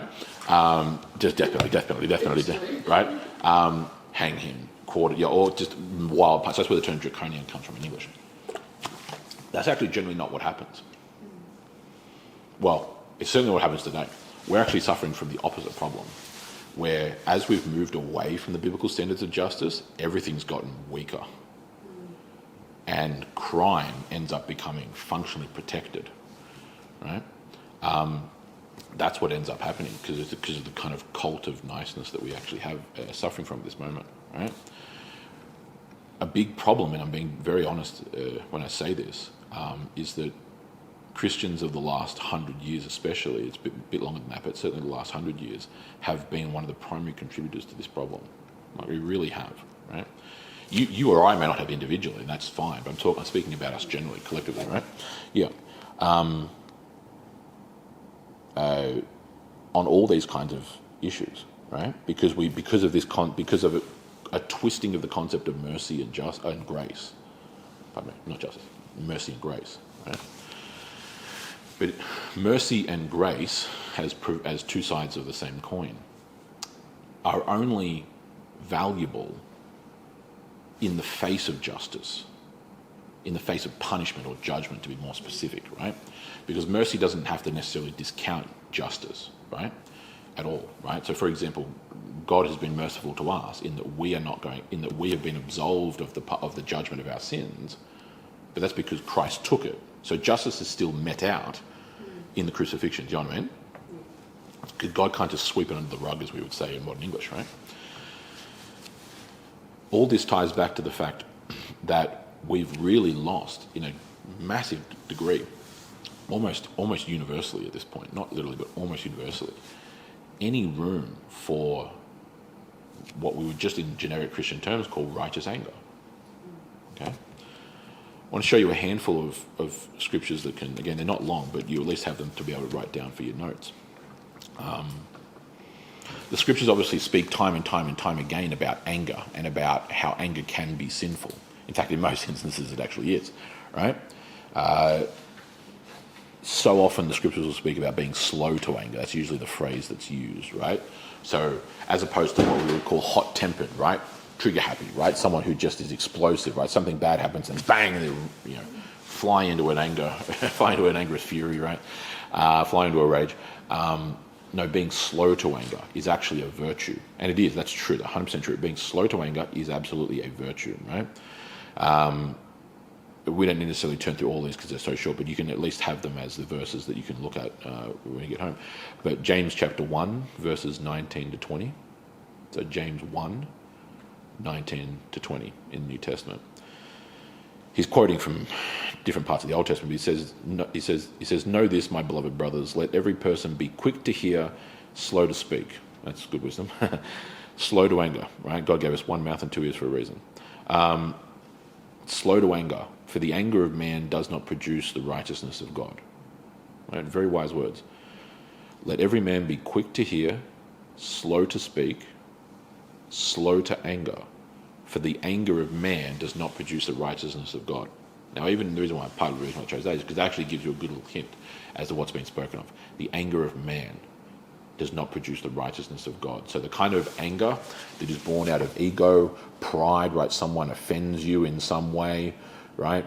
And you just can't stand to have to be insulted in such a fashion, and you absolutely go after them, right? It's the anger of man, right? Pride, ego, arrogance, right? Etc., etc. The anger of man is the operative kind of phrase there, which gives a bit of a hint as to maybe how we should understand anger, right? Because the anger of man is opposition to anger of God, right? Divine anger, divine wrath, divine judgment, divine justice, right? That's why the Old Testament says, even in its most expansive forms, God is angry with the wicked every day. God is angry with the wicked every day, right? He is angry at evil. He's angry at sin, and not just in some abstract sense. Again, we're also in part turned around by unbiblical phrases like "love the sinner, hate the sin." Right? I get what's meant by that, and it's well intentioned. The problem is that, A, for starters, the scriptures don't say that, but B, more importantly, it ends up creating a real problem. It treats sin as if it's somehow this separate external entity that we're a victim of. No. It comes from us, right? Temptations can be external. They can also be internal from the flesh. Temptations can be external, so that's like the Garden of Eden. But the serpent didn't do some Jedi mind trick on Eve, let alone Adam, right? He didn't tackle them to the ground and bind their hands and their feet and then like force their arm up to snatch the fruit out. No. Where did the evil come from? Within their own heart, within their own soul, right? Their heart, their will turned away from God toward evil, right? So sin is not some separate thing that we're just a victim of. No, it comes from within man. It's part of the human condition. People blame God like if something happened. Correct. Why did God allow that? It was a man that did it, and yet they say we should have a choice. Yeah. God's given you a choice, and that's what you've done. Yeah, that's what you've chosen. Yeah, correct. Yeah. So they're kind of Yep. blocking themselves. Yes, exactly. Yes. It's like, this bad particular circumstance happened as if mankind didn't choose to do X, Y, Z. Yeah, correct. Right. So the anger of man does not produce the righteousness of God. Right. There's so many other proverbs that speak of this. Right. Proverbs 16. So Proverbs chapter 16, verse 32. Proverbs 16, verse 32. Whoever is slow to anger is better than the mighty, and he who rules his spirit better than he who takes a city. In other words, conquers a city, right? So he who is slow to anger, and even that's why I chose this proverb, gives you a good idea of what that means. He who rules his spirits, in other words, is disciplined, right? Emotionally disciplined, in control, right? One of the greatest virtues of any person, and especially this is the case, especially for men, right? It's true for all people, but especially for men, is that, and particularly in leadership roles, is that in the midst of really bad scenarios, in the midst of really chaotic scenarios, in the midst of great turmoil, people, and especially men who can maintain calmness under pressure, called being cool, right, as opposed to being hot, in other words, inflamed, right? Emotionally disciplined, not emotionally rash, right? Think of a military commander, right? A lieutenant on the ground, or even a colonel or a general, right? Making sound decisions, right? Not getting caught up in the battle, not getting caught up in the chaos, making clear-headed decisions. That's why all those things are so vitally important. Even in more personal circumstances, right? There's a major tragedy going on, especially like an emergency scenario. Everyone's freaking out, and police arrive on scene, or paramedics, whoever it is, right? And someone's had a heart attack, or someone's been stabbed, or whatever it is, and there's chaos going on. The last thing you need is that cop or that paramedic running and going, "Oh my goodness, what's going on?" Like, it's not. Are you okay? Like, it's just inside. Like, it's not. No. You need robots. Yeah. You need robots. You need. I'm speaking colloquially, but you know what I mean. Yeah, correct. Yes, you know. Absolute calm and control. Yes, exactly. And the scriptures also speak about that, right? Especially in relation to husbands, and especially related to warriors and to commanders, to kings, rulers, of this calm, collected, disciplined. That's what it is. It's a discipline. That's ultimately what it is. It doesn't mean that you might be going, you might be going, oh crap inside, but in reality, like, it's not. But you actually need to get over that right really quick, and you need to be focused, because someone has to bring order to the chaos. Do you know what I mean? This is what these kinds of proverbs are speaking of. These are brilliant pieces of wisdom, obviously, especially in the case of proverbs, coming literally from the wisdom literature. There are proverbs over and over and over again that speak about this exact same subject, right? However, I use all kinds of examples that need this. There are all kinds of examples I could use, but even in more particular ones, Christ himself is actually directly spoken of as being angry in the Gospels, right? There's an account in, is it Mark 2, Mark 3? Mark 3, I believe, if my memory serves me. Yeah, Mark 3. When Christ miraculously heals the man with a withered hand. It's only a short story. It usually gets kind of glossed over. But he heals the man. It's on a Sabbath, right? It's on a Saturday, right? And the Jews chastise him for working on the Sabbath, even though he's healing a man who's got a withered hand, for crying out loud. And it says straight up that Jesus was angry with them. I've got it right here. It says, and he said to them, "Is it lawful on the Sabbath to do good or to do harm, to save a life or to kill?" But they were silent, right? So they wouldn't say yes. They wouldn't necessarily say no, but they didn't want to say yes because they didn't want to concede that he was right. Right? So their own arrogance, their own pride, their own ego. And he looked around at them with anger and grieved at their hardness of heart. Now, this might seem obvious, but if Jesus is being described as being angry, what does that clearly tell us? Well, it clearly tells us that there is a rightful context for anger, because Jesus is without sin. So anger can't just be a blanket sin, right? There's no scenario, because all kinds of things are blanket sin, right? There's no scenario where, 99% of the time it's okay to do this, but then there's 1% of the time where rape is actually fine. No, okay? No, it's 100% wrong, 100% of the time, in every context. It doesn't really matter. That's why the kind of excuses that get levied in the modern day when these things happen about poverty and about oppression and about tough circumstances, irrelevant, utterly irrelevant. I don't care who you are. I don't care where you're from. I don't care what third world country got imported from 5 minutes ago. None of that matters. Right? Anger's not like that. There are things which are contextually determined. Right? Anger can be sinful. However, it can also actually be the opposite of sinful. It can be righteous. It can be a good thing. Because there are things in life, it's kind of like what I was talking about with regards to justice earlier, right? Is that, and the story of the prophets of Baal, if you don't think that's what the prophets of Baal, let alone Jezebel, should have faced, it's because of this exact same problem with regards to anger.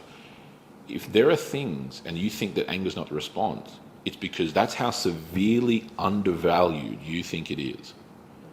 That's how desensitized you are to it, right?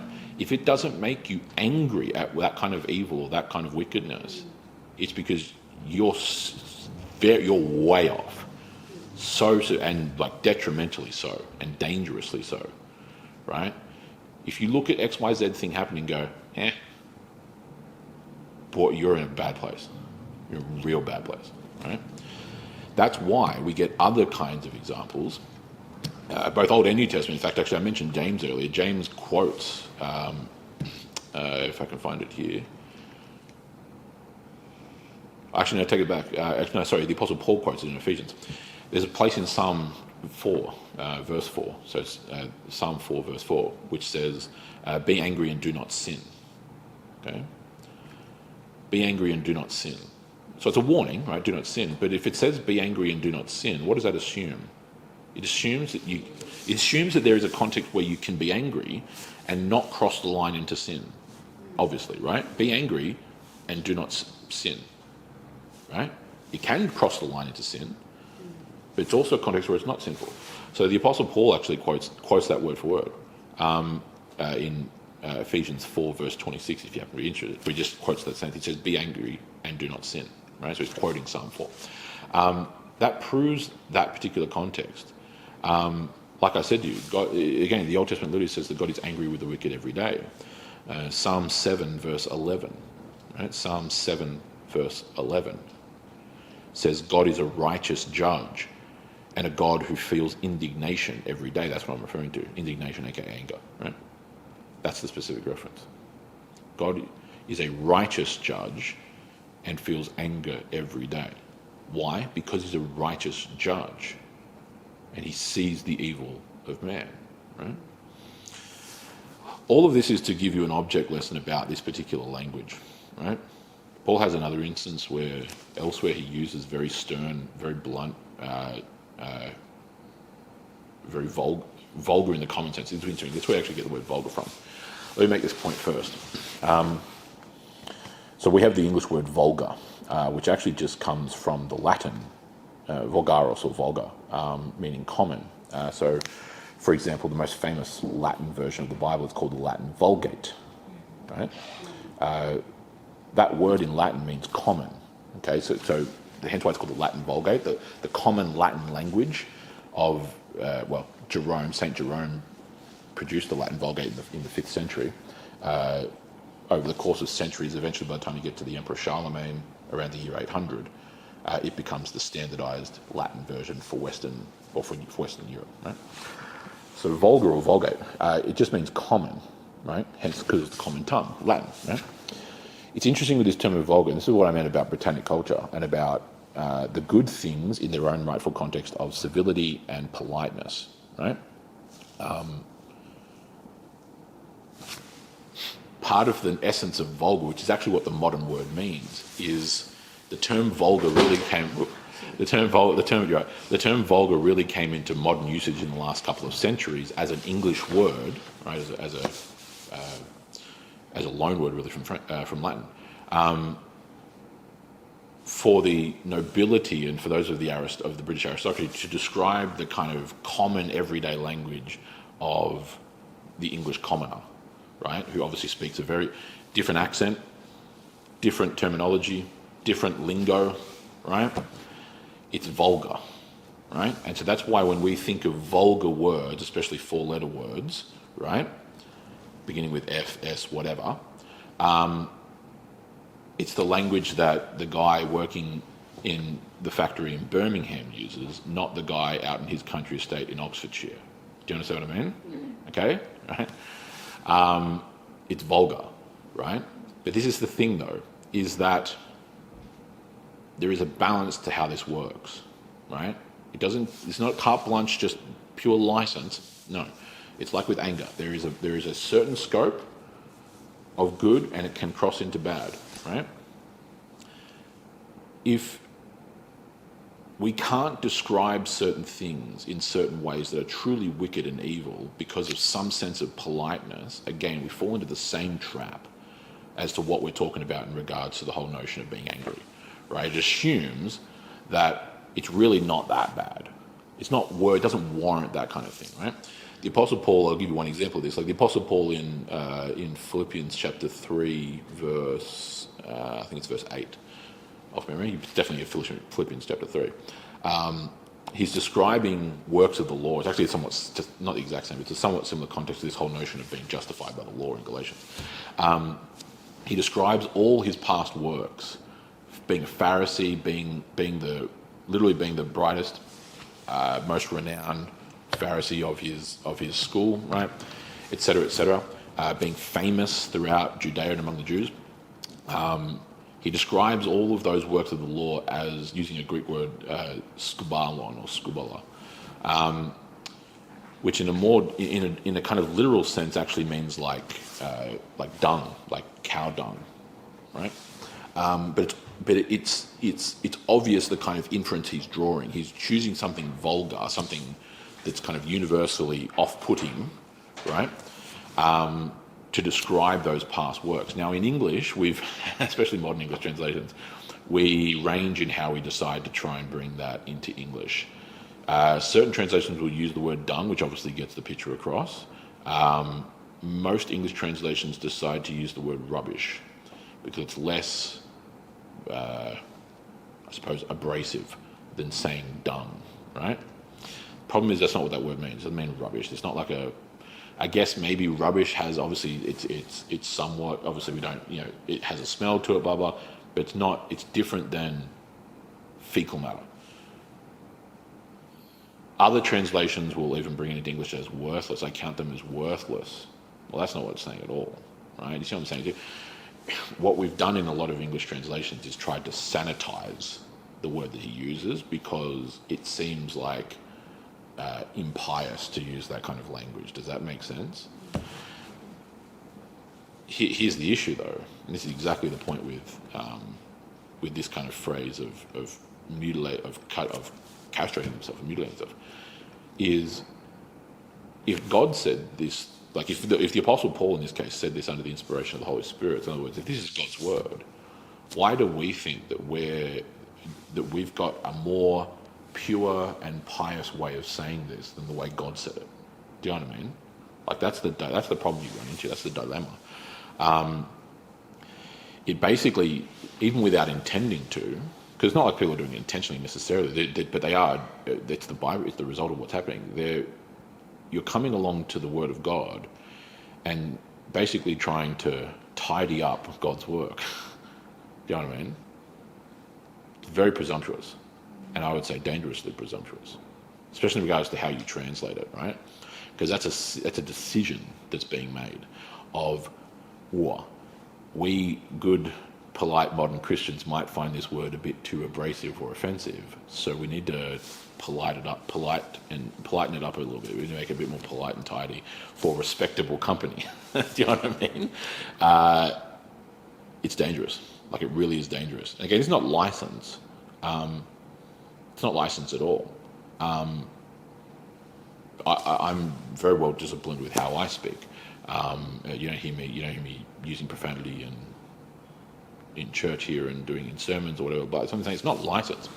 But the idea that there's not rightful boundaries or circumstances for serious, blunt language that directly cuts to the heart of the issue, that doesn't bother with the fluff on the peripheries, that recognises this is not the time for politeness and the time for kind of tap dancing around the issue. We need to get to the issue.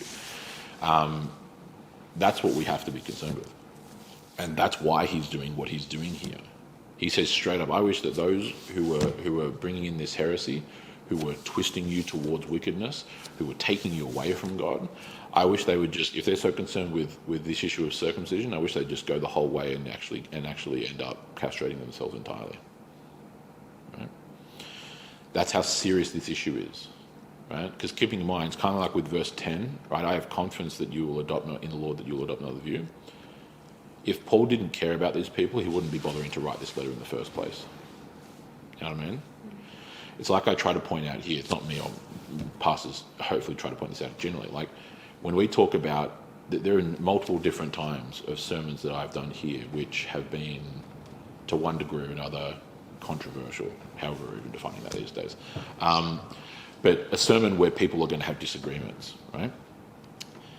If I didn't care about the congregation who is in my charge and you as people, if I didn't care about you knowing the truth, I wouldn't be bothering to do any of it. Do you know what I mean? Like, I wouldn't be wasting my time. Why would I be wasting my time? I just go, who cares? Don't know. I won't bring it up. We'll just move on to something else. Like, no. That's the fact that we take that stance on X, Y, Z, or the fact that we communicate that is because it's something that matters, and we, Pastor Mark and I, care enough about you to be honest and transparent, even if it runs the risk of offending you or of you thinking negatively about us. Because the alternative is we don't want to offend you because we don't want you to think that we're mean. we want you to think that we're really nice. Do you know what I'm saying, Gio? But you're not there to be liked because you're there to do what God says. Exactly. Yeah, correct. We're accountable to a higher authority. And so we're accountable to a higher authority. And so the nature of how that works exactly is it seems counterintuitive, but it's not actually when you think about it. It's why people fall into the trap of not being willing to offend. What you actually end up doing is you're actually placing your own feelings, your own sense of self, your own ego above the good of the person who you're talking to, because you would rather not feel like they are angry with you or that they don't like you than their actual betterment, even though you know that those words or that explanation or whatever the context is actually for their betterment. You're putting the better of the other person, right? When you're doing it correctly, that is. You're putting the betterment of the other person above your own ego. It's why in the Old Testament, one of the most famous proverbs, perhaps, at least in my opinion, is better are the wounds of a friend than the kisses of an enemy. Very, very deep, right? Better are the wounds of a friend than the kisses of an enemy. We're not going to give your friend more drugs if they're having a withdrawal. You're going to get them to help. Yeah, correct, exactly. Yeah, you could pick any. Treat you like you don't love them, but love is helping them. 100%, exactly. Absolutely, it's all kinds of circumstances, because we as people often find ourselves in circumstances where we want to keep doing X, Y, Z, but it's not helping us. It's actually digging our own grave. It's digging the hole deeper. And when you're going down the wrong path, you can't get out of the problem by going down the same path, but just keep going down the same path. No, you've got to turn around. You've got to come back. You've got to change, or at least change direction. Head down a different path. Do you know what I mean? No, but I want to head down this path. Yeah, but that path's going to lead you off the cliff. You need to take a different path, right? All these kinds of things. So many different examples we could use, right? Kids are playing, kicking a ball around in the front yard. Ball rolls out in the road, little Timmy runs out to get it, right? If Dad just stands on the front porch with Mum and says, "Oh, no, Timmy, just, no, leave it, just come back." No, that's not going to, no. He gets hit by the car. There's not even time for words. Or if there are times for words, it's shouting absolutely top of your voice at that kid and sprinting onto that road if you're the dad and trying to rescue that child. That's what it is. It seems violent, because it is. It seems loud, because it is. It seems like, not anger at the child, but anger at because it is. But it's all to save the child's life. Because the opposite is just sit on the porch, speak softly. "Oh, Timmy, don't do that." No, there's not time for that. You know what I mean? That's one of the problems today, because parents want to be buddy friends. Oh, absolutely. You are 100%. You are absolutely 100% correct. They like that, and they put it so much on the teacher. The teacher's the baddie. Yeah. Oh, no, I 100% agree with you. And the parent just gets to be the buddy friend. Yep, correct, exactly. You are 100% correct. Absolutely 100% correct. Yes, no, for decades now, parents have been, again, it's not every parent, but certainly a gigantic percentage of parents have spent their time attempting to be their child's friend. They don't need friends. They've got other friends, kids, right? They need parents. They need parents who can guide and direct, and then you wonder why the kids have turned out now, how many of them have turned out. Well, how do you expect it to have been any different? It's just, yeah, you're 100% correct. And so, yeah, the object lesson of verse 12 is actually a really important one. I'm saying to you, it could almost be it's almost isolated from the rest of Galatians, just this point that's being made, but it's actually a really important point and a lesson that everyone needs to learn, is that, like, this is really very blunt and impolite language. But this is how serious it is. This is how serious it is, right? And again, Christ himself does this on multiple occasions. When he comes back to Jerusalem, like I mentioned earlier, the cleansing of the temple, when he comes back to Jerusalem, he's already gone through the temple, cleansed the temple once. But he comes back to Jerusalem 3 years later. Did that happen? Is that in the Gospel? That's in the Gospels, yes, exactly. Yeah, a number of the Gospels record it. Some of them, like some of the Gospels, I think it's maybe Mark's account, only records it once because it's talking about one of them. He does it. Ultimately, he does it twice. He does it at the beginning of his ministry, and then does it again at the end, just a couple of days before his crucifixion. He's following a pattern from the book of Leviticus, which had to do with houses infected with leprosy and with sickness, which could spread literally to the rest of the building, right? What they would do there is the priest, a Levitical priest would be called, and he would come and he would investigate the house for sickness, right? And if sickness had spread throughout the materials like the wood, etc., he would conduct a cleansing, right? He would then come back. So that's the first week. He would then come back the second week, so the 14th day, and investigate the house again, right? So there'd be 2 cleansings, right? If after that period it was still there, the house was then condemned, right? Because people in the house had got sick, they would then need to be removed, right? It was for health reasons and for issues actually around that whole clean and unclean thing like we've seen on Sunday the last couple of weeks. But he would do these 2 cleansings. Jesus does this in a deeply kind of spiritual, symbolic way with Jerusalem, right? Because Jerusalem is infected with spiritual sickness. They're all in rebellion against God. They reject Jesus, the Messiah. They're following all the oral traditions. Half the stuff they believe came from Babylon anyway, blah, blah, blah, blah, blah, right? And so he uses that as a really deep, kind of powerful, symbolic message. He cleanses the temple in Jerusalem early on. He then does it again at the end. And then once he's done that, he leaves Jerusalem, goes over to the Mount of Olives and pronounces judgment over the city, just like the Levitical priest would do in the Old Testament, in the book of Leviticus. So what's going on there is corruption there, spiritual corruption obviously, but particularly around even more surreptitious things. Like theirs is particularly financially related.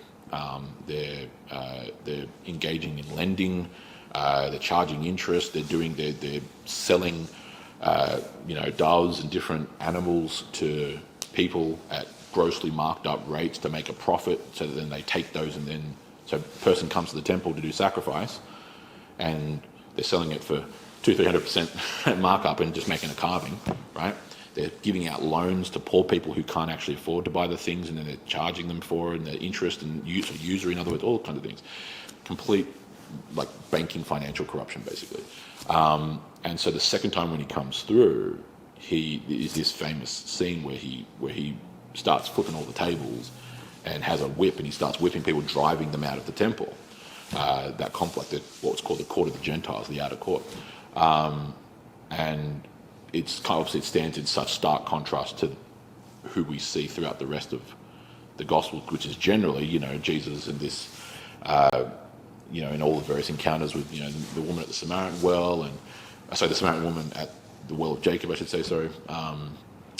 Jesus, giving sight to the blind and healing the sick and all these kinds of things. Yeah, which is all totally true, 100% true, but there's also this other aspect of righteousness and judgment and justice, like true justice, goodness, right? Because if Jesus just looked in there and saw this absolute, complete financial banking corruption going on and just went, and just walked off, that means that, exactly, in his father's house, the temple. And it means that doesn't really matter. I'm saying it waters down how serious those things are. That's what I mean. If you it would have been the nice thing to do. I don't want to disrupt anything. And these people are just making a living. That's not true. They're fleecing people. Blah, blah, blah. And you don't want to rock the boat. Don't want to cause a problem, right? At this really important place in the middle of Jerusalem. No. It waters down how important those things are. So that's what's going on there. And we don't typically think of Jesus as flipping tables and beating people with a whip. But that's exactly what he did. Right? Because that was the time for that, right? Feeding the 5,000, that's not the time for beating people with a whip, right? But driving out evil people who are engaging in usury, who are fleecing people for money, right? Usurious, like predatory loans, this kind of financial stuff which was going on there in that story, right? Now's the time for action.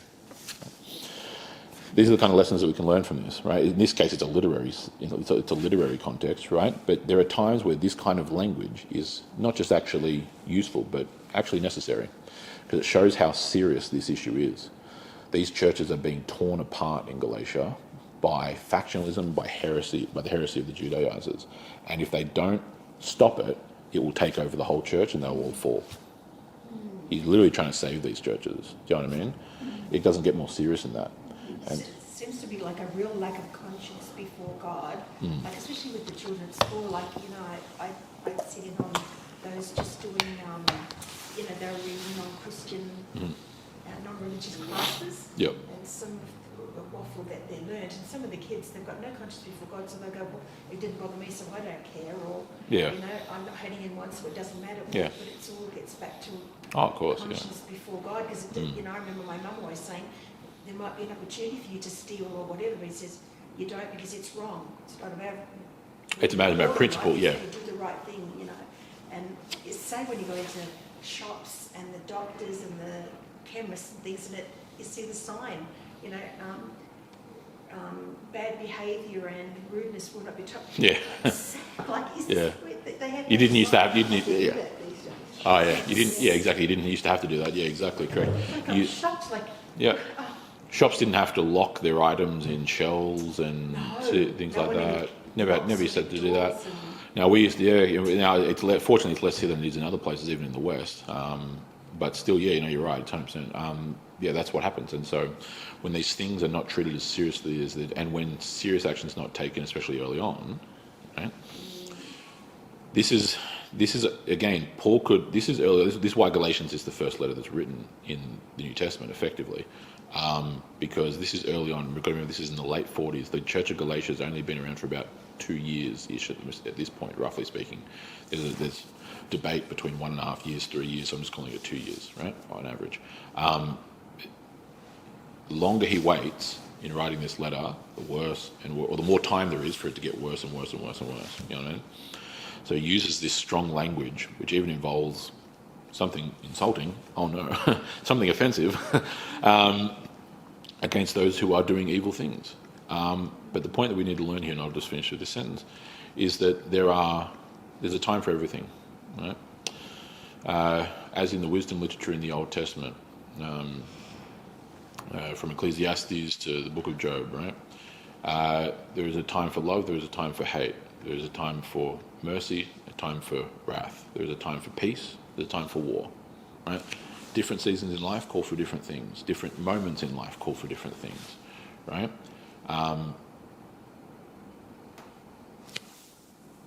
Wisdom will determine, and the law of God will determine, right? God's word will determine how we should act in different circumstances, right? It doesn't mean that we're not two-faced, we're not changing who we are, right? But how we act in the world in different circumstances needs to change and needs to shift, right? And so in this case, there is not only is it like useful, it's actually a good thing to be serious, direct, blunt, even offensive in the right circumstances, right? Because the truth is offensive to those who are living in lies, right? Light is offensive to darkness. Good is offensive to evil, right? Because darkness, evil, lies would just rather remain in the darkness until you shine a light on it, right? That's the whole nature of darkness, right? And so we've really got to start to relearn that as Christians, because we really are suffering on the whole from just a completely absent understanding theologically of these things. It is a big problem. We've been way too nice for way too long, to be totally honest with you. And we've allowed things to grow, we've allowed things to happen. Whilst not maybe even personally agreeing, we have permitted by proxy, we've kind of aided and abetted the rise of these various things. Again, we weren't, all the various different godless ideologies that now exist in the West, it wasn't some grand army that marched their way over here. No, it happened, it grew up from within. Do you know what I mean? As people abandoned God. So, anyway, that's an important object lesson from especially verse 12, right? Cool. That's that.